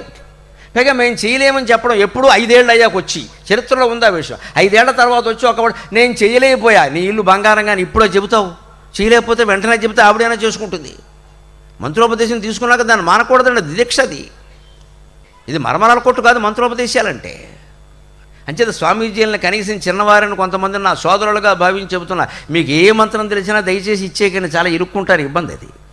వాడు యోగ్యుడా కాదా, సరైనవాడా కాదా, రామకృష్ణ మఠానికి ఆశయాలకు అనుగుణంగా ఉన్నాడా లేదా, భారతదేశ సంస్కృతికి అంకితమై ఉన్నాడా లేదా, త్యాగభావంతో ఉన్నాడా లేదా, భక్తి జ్ఞాన వైరాగ్యాలు ఉన్నాయా లేదా అని 10 ఏళ్ళు పరీక్ష చేసి ఇవ్వాలంతే. ఇదేం ఊరికే బజార్లో పంచిపెట్టేది కాదండి ఇది. అప్పుడు పాపం ఒళ్ళంతా ఇబ్బందులు వచ్చేసాయి, అనేక రకాల అనారోగ్యాలు. కదలలేదు, కూర్చోలేదు, కాసేపు నిలబడలేదు, కాళ్ళు చాపుకొని కూర్చోవాలి ఎక్కడికక్కడ, అన్ని ఇబ్బందులు వచ్చాయి. అప్పుడు ఆవిడ ఏం భావన చేసింది, అమ్మా ఎలా పడుతున్నావమ్మా ఈ ఇబ్బందులు అంటే, అలా ఉండబట్టే కదా భగవంతుడి మీద మనస్సు లగ్నం అవుతుందని చెప్పింది ఆవిడ. ఇది ఆవిడ చెప్పడం కాదు, వేదంలో కూడా ఉంది. తద్ధిత పస్తద్ధిత యద్వ్యాధిత స్తప్యతే. అది నిజమైన తపస్సు. యద్వ్యాధిత స్తప్యతే, వ్యాధి ఉన్నవాడు, అందులో మంచంలోనే ఉండినవాడు ఒక రకంగా అదృష్టవంతుడు. చేసేవాళ్ళు చేస్తారు, చేయనివ్వండి, చేయించుకోవలసి వస్తుంది అనద్దండి. అంతకంటే కూడా నిజంగా వారు చేయించుకోవలసి వస్తుందని బాధపడుతున్న వాళ్ళు కూడా లోపల ఆలోచించుకుంటే ఏముంటుంది అంటే, ఇంకా ఏదో చేయలేకపోతున్నా ఈ అహంకారమే ఉంటుందండి. పైకి మాత్రం మామూలుగా నాకేమిటో చేయించుకోవడం ఇష్టం లేదు, ఇదొక నాటకం. ఇక్కడ కాదు, ఇంకేదో చెయ్యాలి, బయటికి వెళ్ళాలి, ఓ సంస్థ పెట్టాలి, నేను అధ్యక్షుడు అవ్వాలి, కార్యదర్శి అవ్వాలి. అధ్యక్షుడు కార్యదర్శి కొట్టుకోవాలి. మనకి ఇక్కడ ఉంది. ఇక్కడ 90 ఏళ్ళు వచ్చినా ఈ జబ్బు పోదు. ఇంకా డబ్బు సంపాదించాలి, లోకంలో పేరు సంపాదించాలి. వీలైతే 92వ ఏట పార్లమెంట్ మెంబర్గా పోటీ చేయాలి. ఎందుకో తెలియదు ఇక్కడ. ఇంకా ఉంటాయి ఇవన్నీ, వదిలిపెట్టడు. ఆ పైకి ఆ విషయం చెప్పడు ఇక్కడ, నాటకం. అందుకే ఆత్మవిమర్శ చేసుకుంటే తప్ప ఏ మనిషి జీవితం ఎవరికి అర్థం కాదండి. వాడే చేసుకోవాలి, అది ఇంకోరు చేసేది కాదు.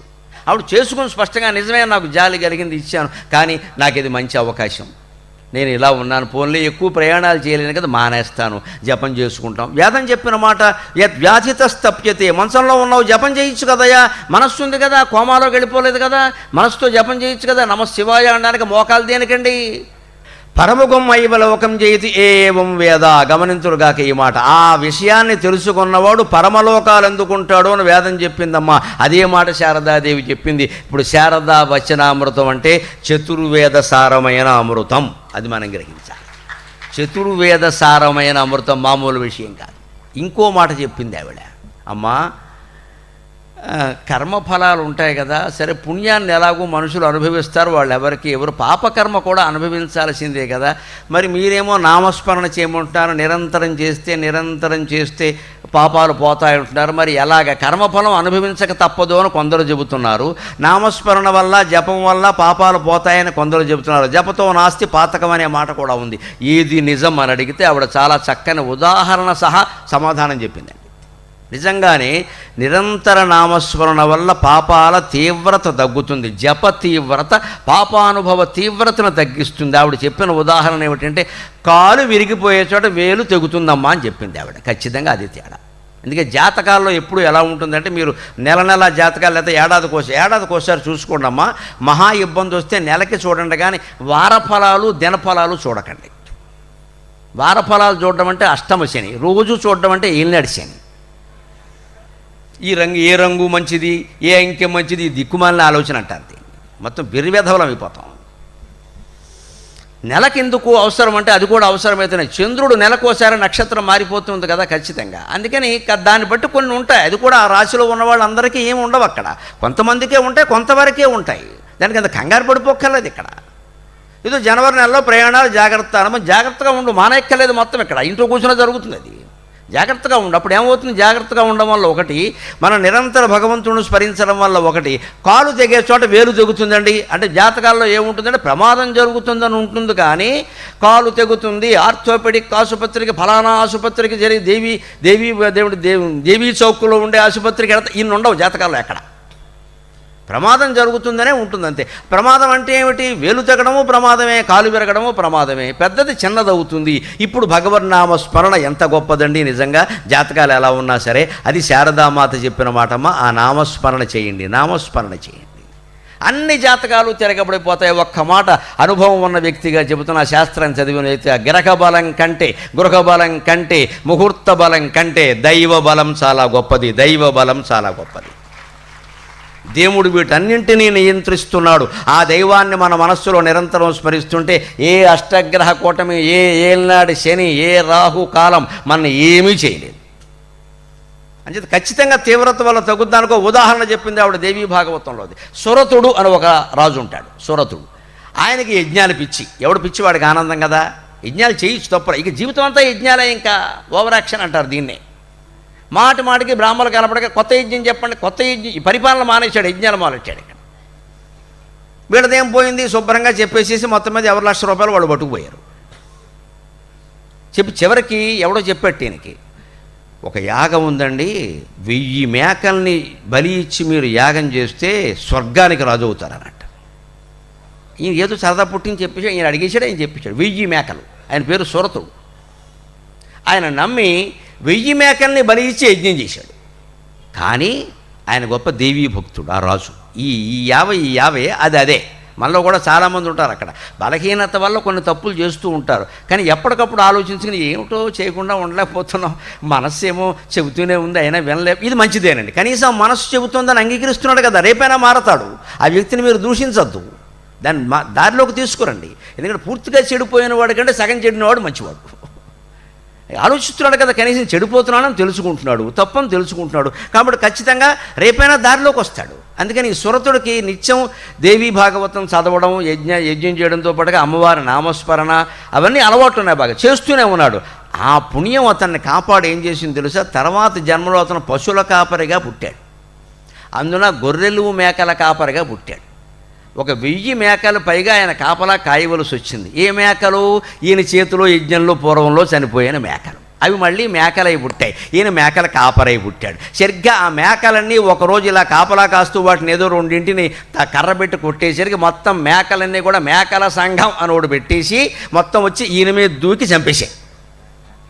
మొత్తం 1000 మేకలు కలిపి ఈ పశువుల కాపర రూపంలో ఉన్న సురత మహారాజును చంపాయి. తర్వాత జన్మలో అక్కడ జరిగిన మేలేమిటో తెలుసా? నిజానికి ఈయన 1000 మేకలను చంపినందుకు 1000 జన్మలెత్తి మరణశిక్ష అనుభవించాలి. ఒక్క జన్మతో పోయింది. అది దేవీ నామస్మరణ పుణ్యం. భగవన్నామస్మరణ వల్ల ఈయనకి జరిగిన మేలేమిటంటే ఒక్క జన్మలోనే 1000 మేకలు చంపేసి. కాబట్టి 1000 హత్యలు ఒకసారి అయిపోయాక ఇంక మళ్ళీ జన్మెత్తక్కల. అంచేది అనుభవించే పాపం ఏదో 1000 జన్మలు ఎత్తకుండా ఆ మేక ఏదో మళ్ళీ మహారాజుగా పుట్టడం, వీడేదో తప్పు చేసి ఉరిశిక్ష చేయించుకోవడం, ఇన్ని గొడవలు లేకుండా ఒక్కసారే 1000 మేకలు వచ్చి చంపేసే కాబట్టి అక్కడికి అయిపోయింది కదా. అందుకని అమ్మవారు శారదాదేవి ఈ కథ చెప్పి భగవన్నామస్మరణ ఎప్పుడూ కూడా జప తీవ్రత అనేది పాప తీవ్రతను తగ్గిస్తుంది, నువ్వు సందేహించాల్సిన అవసరమేం లేదు, ఇది చేసుకో ఖచ్చితంగా అని చెప్పింది. ఇప్పుడే మనం ఆలోచించవలసింది ఇంకొక ముఖ్యమైన మాట ఉంది. మనిషి తప్పు చేయకుండా ఉండలేడు, అది ఉంది. కానీ చేస్తున్నా సరే, దుర్వ్యసనాలకు లోనవుతున్నా సరే, జిహ్వ చాపల్యానికి లోనవుతున్నా సరే, మానసిక చాపల్యానికి లోనవుతున్నా సరే, లోనయ్యేటప్పుడు కూడా భగవన్నామస్మరణ మానకుండా ఉంటే అమ్మవారు కాపాడి తీరుతుందండి. అమ్మవారు కాపాడి తీరుతుంది. హిందూ ధర్మంలో ఒక గొప్పతనం ఏమిటంటే మనిషి బలాన్ని కాదు బలహీనతను కూడా అర్థం చేసుకున్న ఏకైక ధర్మం హిందూ ధర్మం. బలహీనత కూడా అందరూ చేయలేరు, పోనీ ఇలా చేసుకోండి. అందరూ పుణ్యాలు చేయమంటే చేయలేరు, పోనీ పాపాలు చేస్తారు, చేశాకైనా తెలుసుకోండి. ఎందుకు అలా ఉండిపోతారు? ఇంకా దాన్ని సమర్థించుకుంటారు. కనీసం మనం తప్పు చేశామండి, సమర్థించకండి దయచేసి. మీరు ఎదుటి వాళ్ళ ముందు ఒప్పుకోవడానికి మీకు ఇబ్బందిగా అనిపిస్తే మౌనంగా ఊరుకోండి. లోపలైనా బాధపడండి. అయ్యో నిజమే కదా, చేసిన పనే కదా ఆయన అన్నాడు, తప్పేముంది, ఆయన అనుకోవడం ఎందుకు, మనం చేశాం కదా అని మనస్సులోనైనా బాధపడితే ఇంకోసారి చేయకుండా ఉంటాం. అది సత్ప్రవర్తన కాదా? అలాగని బయట చాటింపు వేయకూడదు. మనం చేసిన పాపాలని మొత్తం అవే నమ్మేస్తారు జనమంతా. పరమ పాపాత్ముడు అంటారు. ఎవడో మొహం చూడండి. ఇంకా మన గొప్ప మనం చెప్పామో ఎవడూ నమ్మడు. మన లోపాలు మనం చెప్పామనుకోండి అదే నిజం అనుకుని ప్రచారం చేస్తాడు. అంటే గొప్ప చెప్పొద్దు, లోపమో చెప్పొద్దు, వదిలై విషయం అమ్మవారికి వదిలై జపం చేసుకుంటూ కూర్చో అని చెప్పింది శారదాదేవి. దానికి ఉదాహరణగా సురతుల కథ చెప్పి ఇంకో మాట కూడా చెప్పింది. ఆ తప్పు చేసేటప్పుడు కూడా అమ్మవారి మీద నమ్మకాన్ని వదిలిపెట్టద్దయ్యా. అమ్మా బలహీనుండమ్మా, మానవ మాతృణ్ణి, ఎవరు చేస్తారో తల్లి నేనుగాక, ఏమిటో యధవ మనస్సు ఉండడం లేదమ్మా, పక్కదారి పట్టిస్తుంది, అయినా నేను నీ పాదాలు కూడా వదలనమ్మా, ఎందుకంటే నీ మీద నాకు నమ్మకం ఉంది, నీ మీద నాకు నమ్మకం ఉంది. ఏ పాప చింత కలిగిన నీ పాదము వదలనమ్మా నీలగళాని. ఏ పాప చింత కలిగిన నీ పాదము వదలనమ్మా నీలగళాని. రేపటి జీవితమునకై కాపై నిలబడగదమ్మ కాశీరాణి. ఈ ప్రార్థన మీ పూజామందిరంలో ఒంటరిగా చేయండి. ఆడవాళ్ళైనా మగవాళ్ళైనా, భర్తని కానీ భార్యని కానీ పిల్లల్ని కానీ దగ్గరికి రానియద్దు. ఏకాంతంగా చేయండి. ఈ ఇంట్లో బయట ఎక్కడైనా మనకి ఏకాంతం లభించడం మన అదృష్టం అండి. ఇంట్లో అందరూ ఏ పేరెంటానికో పెళ్ళికో వెళ్ళిపోతే నే రాను అని ఇంట్లో ఒక పెద్ద ఆయన 70 ఏళ్ళ ఆయన కానీ 70 ఏళ్ళ ఆవిడ కానీ అంటే ఓ చోట కూర్చుని జపం చేసుకోగలిగితే అంతకంటే అదృష్టవంతుడు లేడు. నన్ను పిలవట్లేదు, నన్ను మర్చిపోయారు, ఈ భజన అనవసరం. ఎక్కడ పిలవకపోవడం వల్ల మంచిది, మర్చిపోవడం ఇంకా మంచిది. జ్ఞాపక శక్తికి అంతో ఎంతో పేరున్న వ్యక్తిగా, ధారణా బ్రహ్మరాక్షసుడని బిరుదున్న వ్యక్తిగా, 1000 పద్యాలు గుర్తుపెట్టుకుని అప్పగించిన వ్యక్తిగా చెబుతున్నా. జ్ఞాపకం పెట్టుకోవడం అంత దుఃఖం ఇంకోట్లేదు, మర్చిపోవడం అంత సుఖం ఇంకోట్లేదు. ఆశ్చర్యంగా ఉండదు కానీ పద్యాలు జ్ఞాపకం ఉండాలి, శ్లోకాలు జ్ఞాపకం ఉండాలి. దిక్కుమల్లివన్నీ ఎందుకంటే జ్ఞాపకం పనిలేక. జీవితంలో పడిన కష్టాలో బాధలో మనం చేసినవో మనకి జరిగినవో గుర్తు తెచ్చుకుంటే గుండె పేలిపోతుందమ్మా. మర్చిపోవడమే మంచిది. మరుపంత సుఖం ఎందుకు కోరుకోవాలి? 80 ఏళ్ళు వచ్చినా సరే ఏదో గుర్తు రావట్లే. మనుషులు మా మేనల్లుడు తమ్ముడు కొడుకు వచ్చాడు, వాడిని గుర్తుపట్టలేకపోయా. మేనల్లుడిని కూడా గుర్తుపట్టకపో, నీ మావిడిని కూడా గుర్తుపట్టకపో, అప్పుడు మోక్షం వస్తుంది. మేనల్లుడిని గుర్తుపడితే వచ్చేదే మేనా రాదు, పళ్ళకే రాదు. ఇక్కడ దీనికి చచ్చిపోతాం మనం. ఇక్కడ ఈ మధ్యలో జ్ఞాపకశక్తి తగ్గిపోయింది, కొంపలు అంటుకుపోయినట్టు. ఇక్కడ ఎంత తగ్గిపోతే అంత మంచిది. ముఖ్యంగా ఊరంతా బాకీలు చేసిన వాడికి జ్ఞాపకశక్తి పూర్తిగా పోతే మంచిది. ఎవరు అడిగినా సరే నాకు జ్ఞాపకం బెబ్బెబ్బే అయిపోయా వాడే పోతాడు. మంచిది. అన్ని శాపాలుగా భావించద్దండి, దేని ఉపయోగాలు దానికి ఉన్నాయి. ఇక్కడ అప్పుడు చేయవలసింది ఒకటే, ఏ పాప చింత కలిగిన నీ పాదము వదలనమ్మ నీలగళాని. నీలగడుని భార్యవేన మహాకాళి, మహాసరస్వతి, మహాలక్ష్మి, అమ్మ జగన్మాత. పాపచింతే కలగని నీ పాదాలు మాత్రం నేను వదిలిపెట్టాను, ఎందుకంటే ఈ మనస్సును నేను జయించలేకపోతున్నాను, అలాగని నీ పాదాలు విడిచిపెట్టి వెళ్ళలేకపోతున్నాను. రెండు బలాలు పోరాడుతున్నాయి, గమనించండి దయచేసి. అక్కడ బలహీనత అనే బలం ఒకటి, నీ బలం అనే బలం ఒకటి, రెండు పోరాడుతున్నాయి. ఖచ్చితంగా యోగ వాసిష్ఠం చెప్పిన ప్రకారం ఏది నెగ్గుతుందో తెలుసా? ఏది బలీయమైందో అది గెలుస్తుంది. ఇవాళ బలహీనత గెలవచ్చు, రేపు మన మనోబలం గెలుస్తుంది ఖచ్చితంగా. ఎందుకంటే మనకు అమ్మవారు తోడుంటోంది. బలహీనతకు ఎవరు తోడు లేరు, శరీరం తప్ప. మనకి అమ్మవారు తోడుంటోంది, అందుకని బలమైన ఆలోచన గెలుస్తుంది ఖచ్చితంగా. ఇది శారదామాత చెప్పింది. బలహీనమైన ఆలోచనల్ని బలమైన ఆలోచనతో తోసేయి, మనస్సుతోనే జయించు. మనస్సుతో యుద్ధం చేయాలంటే వేరే సాధనాలు ఏం లేవు, మనస్సే సాధనం, మనస్సే సాధ్యం. అందుకే మనస్సును జయించడం కష్టం అవుతుంది. మనస్సే సాధనం, మనస్సే సాధ్యం. అందుకని ఏం చేయాలి? మనస్సుతోనే చూడాలి, అప్పుడు అది ఆగిపోతుంది, ఖచ్చితంగా ఆగిపోతుంది, ఆలోచనే ఉండదు. అదే భగవద్ధ్యానం, అదే ఆత్మధ్యానం, ఆత్మనిష్ట కలిగినట్టే. అందుకని నీ పాపచింత కలిగినా నీ పాదము వదలనమ్మ నీలగళ అని. రేపటి జీవితమునకై కాపై నిలబడగదమ్మా కాశీరాణి. కాశీలో ఉన్నవో అన్నపూర్ణాదేవి, విశాలాదేవి, నా భవిష్యత్ జీవితానికి రక్షణగా ఉండవమ్మా అని కోరితే అమ్మవారి ఈ పాడు ఆలోచనలన్నీ పోయేలా చేసి మనకి మంచి ఆలోచనలే వచ్చేలా, బిడ్డని తల్లి సంతలో ఎక్కడ జారిపోతాడో అని చిటికెన వేలు పట్టుకుని నడిపించినట్టుగా శారదామాత మనల్ని నడిపిస్తుందమ్మా. హాయిగా ఉంటాం, హాయిగా ఉంటాం. మనం ప్రార్థిస్తే చేతులు పట్టుకుని నడిపిస్తుంది ఆవిడ. ఇంకొక మాట చెప్పి 2 నిమిషాల్లో నేను సెలవు తీసుకుంటా. రామకృష్ణ మఠం క్రమశిక్షణ ప్రకారం మనస్సులో అనేక రకాల మాలిన్యాలు చేరినప్పుడు, చెడు ఆలోచనలు వస్తున్నప్పుడు మనం భయపడతాం సహజంగా. ఏమిటో అవి వచ్చేస్తున్నాయి, ఇవి వచ్చేస్తున్నాయి. ఆలోచనలు ఎలాంటివో తెలుసా? అతిథుల్లాంటివి. మనం పట్టించుకుంటే ఉంటాయి, పట్టించుకోకపోతే వెళ్ళిపోతాయి. మన ఇంటికి ఎవరన్నా చుట్టాలు వచ్చారనుకో, బాగా పట్టించుకుని బొబ్బట్లు పులిహార చేసి పెట్టేసి కాఫీ టిఫిన్లు అన్నీ ఇచ్చామనుకో, ఇంకో 4 రోజులు ఉంటారు. మొదటి రోజే కాస్త పని మనిషిని మనమే మానేయమని చెప్పి, పాలవాడిని మనమే ప్యాకెట్లు వేయిద్దని చెప్పి రహస్యంగా పక్క ఇళ్ళకి తెలియకుండా చేసి కాస్త ఏమిటో రావట్లేదు చాలా యాతన అవుతుంది అన్నామనుకో, సాయంత్రం వెళ్ళిపోతారు. సరిగ్గా ఈ చుట్టాలు ఎలాంటి వాళ్ళు, అతిథులు ఎలాంటి వాళ్ళు, ఆలోచనలు కూడా అటువంటివి. మనం పట్టించుకుంటే ఉంటాయి, పట్టించుకోకపోతే పోతాయి. ఏ చెడు ఆలోచన రాని, మనకు అనవసరమైన ఆలోచన చెడే కాదండి, అనవసరం. ఇప్పుడు పిల్ల ఏదో చదువుకుంటుందండి, 9వ తరగతి చదువుతుంది. ఎవరో వచ్చారు, అమ్మ ఏం చదువుతోంది అన్నారు. 9వ తరగతి అండి, ఏమిటో దీని గురించే నా బెంగంతా, పెద్దయ్యాక ఏమవుతుందో. ఇదే అనవసరపు ఆలోచన, చెడు ఆలోచన కాదు. ఎందుకు ఇప్పుడు 9వ తరగతి చదువుకోరాదా? దానికి లేని బెంగ నీకేమిటమ్మా అంటే, అది ఏదో అయిపోవాలని, ఆవిడ తల్లిగా ఈవిడికి ఏదో ఖ్యాతి రావాలని, ఆవిడ వచ్చి స్వీట్ ఈవిడ నోట్లో పెట్టాలని, అప్పుడు పత్రిక వారు ఫోటో తీయాలని ఈ మాతృశ్రీ కాంక్షిస్తోంది ఇక్కడ. కానీ ఆ పెట్టే ముద్దే చివరి ముద్ద అని ఈవిడికి అర్థం కావట్లా. ఆ పోటీ పరీక్షల్లో నెగ్గినప్పుడు తల్లి నోట్లో పెట్టే ముద్దే చివరి ముద్ద, మళ్ళీ అన్నం పెట్టదు, అనుమానం ఎలా. మనకెందుకండి ఆ కాంక్ష? వాడు ఏదో ఒకటి అవుతారు, 9 తర్వాత పచ్చి అవుతారు, గోతులో దిగుతారు, మనకి ఎందుకు ఆ గొడవ?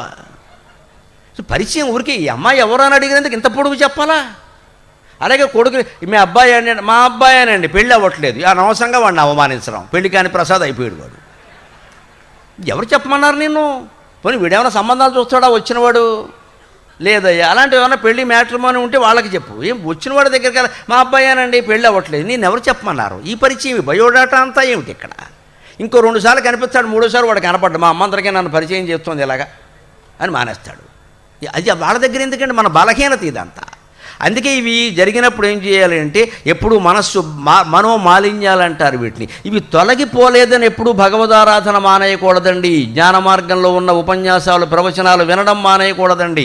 భక్తిగా గుళ్ళోకి వెళ్ళడం, దండం పెట్టుకోవడం, అభిషేకాలు, అర్చనలు మానకూడదండి. అవన్నీ చేస్తూనే ఉండాలి. ఈ మాలిన్యాలు ఉన్నా సరే కొంతకాలానికి ఏమవుతుంది? తూర్పుగోదావరి జిల్లాలో వేరే చెప్పక్కల, అంతా కోనసీమ కొబ్బరి మట్టలే కదా, కొబ్బరి మట్ట ఎలా పెరుగుతుందండి, పెరిగి పెరిగి పెరిగి ఎండిపోయి రాలిపోతుందండి. ఎవరు తీయక్కలేదండి దాన్ని. ఆ కొబ్బరి మట్ట రాలిపోయినట్టే చెడు ఆలోచనలన్నీ రాలిపోతాయి, మనోమాలిన్యాలన్నీ తొలగిపోతాయి. శారదాదేవి మనకిచ్చినటువంటి అభయం ఇది. ఈ అభయంతో ఈవేళ మనం సెలవు తీసుకుంటూ ఉన్నాం. ఆవిడ ప్రార్థనతోనే, అభేదానంద స్వామి చేసినటువంటి ప్రార్థనతో మనం సెలవు తీసుకుందాం. జాయేత్ సదా హృదయ పద్మ సమాసనస్థాం, ధ్యాయేత్ సదా హృదయ పద్మ సమాసనస్థాం, సచ్చిన్మయీం సర్వధర్మమయీం, సచ్చిన్మయీం సర్వధర్మ సమన్వయీం తాం, సచ్చిన్మయీం సర్వధర్మ సమన్వయీం తాం, శ్రీరామకృష్ణ చరితామృత పుణ్యపూరాం, శ్రీరామకృష్ణ చరితామృత పుణ్యపూరాం, శ్రీ శారదాం త్రిజగతాం జననీం శరణ్యాం. స్వస్తి.